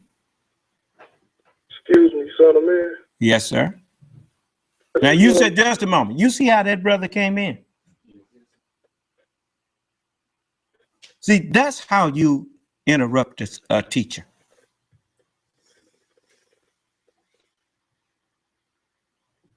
That is if you have respect for the person. Yes, sir, brother. What is your question? I want to ask, since you and Farakhan are the fruits of Mr. Muhammad's, Elijah Muhammad's teachings, do you think you and him may ever work together again? Don't you think? Well, first of all, you got that part right. He's not the fruit of the Honorable Elijah Muhammad's teaching, because if you look at what the Honorable Elijah Muhammad taught, you notice the fruit of anything, if you crack it open, the seeds that's in it will reproduce what it was, what it is of. You can't find in the teachings of the Honorable Elijah Muhammad something that suggests that we should go and become part of Scientology. Now, the proper thing would say, well, since he and I was in the nation at the same time, do I think that we will ever be able to work together? Well, that's up to him. I'm not the one who deviated. He did. I'm not going to chase him to join with him. He better come over here. As the messenger said, he said, don't wait on the Muslims to come join up with you. You go join up with the Muslims. I'm the Muslim. He's a deviator. And that's the devils, they got authority over the deviators. They ain't got no authority over me. That's why they don't put no microphone in my face. because he knows that whatever he asks me, I'm going to answer, and then probably going to turn around and ask him something that he can't answer. So he don't come to me. He go to Farrakhan. You remember when Donahue asked Minister Farrakhan, does God talk to you, Minister Farrakhan? And Farrakhan said, what? He said, does God speak to you? Farrakhan said, no, of course not. And then Donahue told him, he said, well, then you don't have any special stuff that I don't have there, do you? And Minister Farrakhan started laughing. Well, Christ went after the lost sheep. I just would hope that. Well, he ain't no lost sheep. He's deviating. It's not, I mean, I can't, he's out there not only deviating from the teachings, he's did it more and more and more. I mean, what you want me to say? I mean, I don't know what you want me to do. I mean, he lied and said the messenger chose WD and pledged his allegiance to WD. And all of them did. Then he turned around, and for a minute he said he was going to get back to the messenger's teachings. And then next thing you know, he's standing up there honoring Malcolm X, whom the messenger called a hypocrite. The messenger said Malcolm turned hypocrite on him. And then, so, I mean, I'm not turning anyone away that come to me. But if you asking me, am I going to go and somehow chase him down or whatnot and plead with him? I'm not pleading with Minister Farrakhan and nobody else. No, sir. I never was anybody's groupie. I followed the Honorable Elijah Muhammad. I never lost sight of who I was following. That's why I couldn't believe when Minister Farrakhan was standing up there pledging the regions to W.D. Muhammad. I said, he could pledge my allegiance to nobody. The rest of them might have went for it, but not me. I left. Once I saw that they was all going the opposite way that the messenger said, I went on and did what I needed to do. Just like any. I'll move my phone back. I just one day hope. Well, I understand. One nation. It already is one nation. Yeah. I mean, you just can't. You can't make people be part of. I can't make people be part of the nation. They choose to go do something else. When the Honorable Elijah Muhammad was missioned by Master Farrakhan Muhammad, the majority of them who was there, they didn't want him. A lot of them was going around trying to kill him. But he went on and raised up a nation that would submit and follow his guidance. And that's what you witnessed, that's called Nation of Islam. And he told you that if you go back and listen to the Theology of Time, he told you on there. He said what we are bringing to you, he said, is the foundation for a new nation. He laid the foundation, and I'm here with the new nation. That ain't my fault because they don't pay no attention. So, of course, if you want to get in here with me, he ain't gonna be no minister and ain't gonna be no captains and lieutenants. Now, whatever skills you have, I'll help you hone them, but I don't need you to help me teach nobody. One shepherd and one sheepfold. You see. So go learn a skill and whatnot, and we put you in business where you can teach people how to do your skill and whatnot. But I teach the word of God. I'm the spirit of truth. That's me. Anybody else want to question me before I go? The brother had a legitimate question. That's why I took time to answer him. You know, I know people say, well, I wish all of them could come together. Well, I wish we could all come together too, but we can't all come together if we don't agree. You know, Minister Farrakhan, he wants the praise of them people over in the East. Now, I don't care about their praise. I want their submission. Now, if they submit, then they are Muslim. If they don't submit to me, they are not Muslim. And that's that. And if he come in here and tell me to prove it, I'll prove it. Prove it with what he claimed he believe in. In lying. They don't believe in the Holy Quran. They believe in their understanding of the Holy Quran. But Allah already told you who he was sending. He's sending a black man. And he said, and if you submit, he said, to the angels, you make obeisance. And all the angels is with me. They bow down. And he ordered everybody else to bow down with the angels. Bow down with those who bow down. And when it is said to them, bow down with those who bow down, they bow not down. So, coming in here, lying. You can't, my brother, you can't understand Quran unless you can speak Arabic. Then you ask him, is that the truth? He said, yes, my brother. So this English translation ain't no good? No, no good. Well, what you sell it to me for?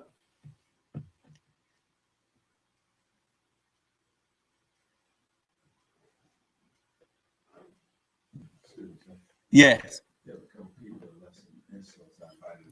Well, that's all they can do is leave an insult.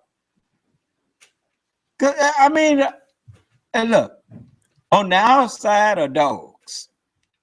Now, you ever watched a dog when you scam or you done intruded on his territory and you keep walking into the yard? What he be doing? Barking and doing what? Backing up. Is that right? What they doing? Barking from behind the gate and backing up. And dogs. These young people, they done gave them the right name. They said, what's up, dog? So I don't pay that no attention. That's all they can do is leave an insult.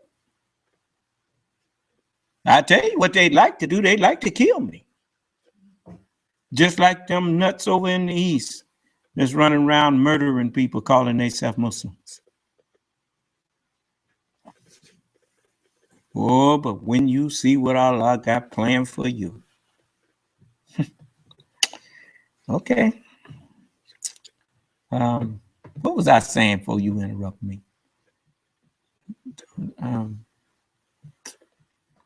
Where did I leave off? Oh, yeah. Is that Arabic? Then I asked him, I said, oh, so this English translation ain't no good, but y'all sold it to us. And you didn't never say it wasn't no good until you heard me teaching the understanding of it. Is that what you, then they said, well, my brother,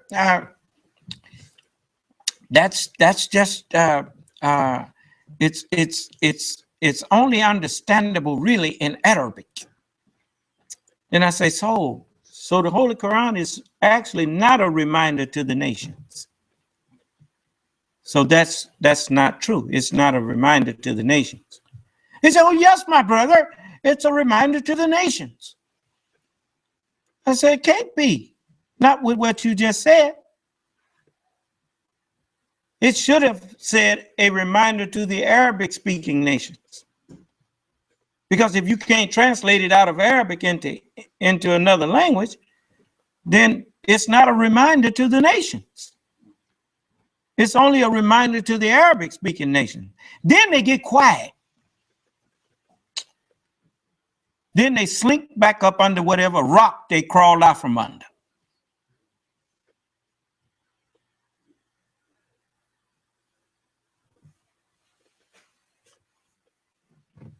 I thank you. So, you know, I have much that Allah have taught me. See, that's all I've been doing for the past 40-something years. It's going around teaching and letting people argue with me. And Allah, he said in the book, he said they desire to put out the light of Allah with their mouths. They desire to argue with you and shut you down. He said, but Allah will allow naught save the perfection of his light. See, now the light is, the understanding is, the light of understanding is perfected in me now. It's completed in me now. So whatever they come with, I got an answer for them. I got the answer for them. So they don't try to argue. They just want to kill me. And Allah won't let them. So why you think there's so many people starting to kill themselves? Yeah. So, you know, people wake up one day and everything going smooth. Next thing you know, they'll do their own brains out. He said, well, I never knew what he got. No, I know you didn't. But Allah did. Any more questions?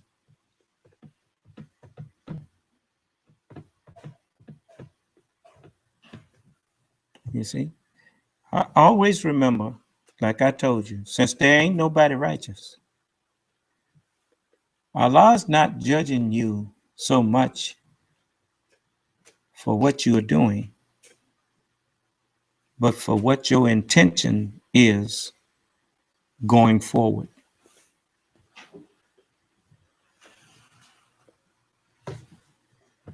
Blessed are those that hunger and thirst after righteousness, for they shall be filled.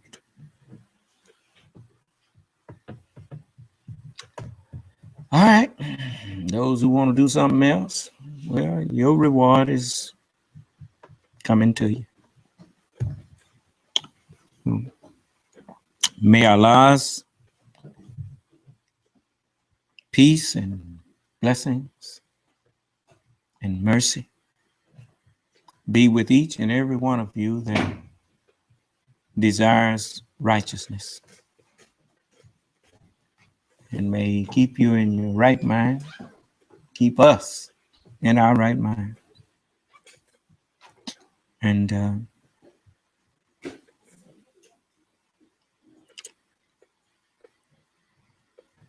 at all times. And let us not be or turn hypocrites or cowards. And that's the blessing I pray for you. And may Allah truly bless America to live up to the ideals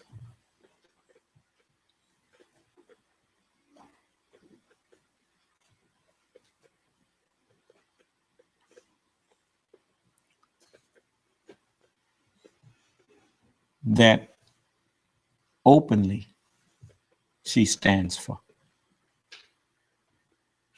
and to purify her.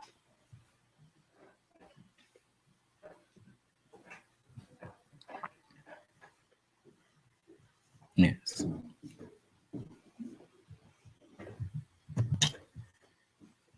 May Allah, assalamu alaikum. Your conference recording, your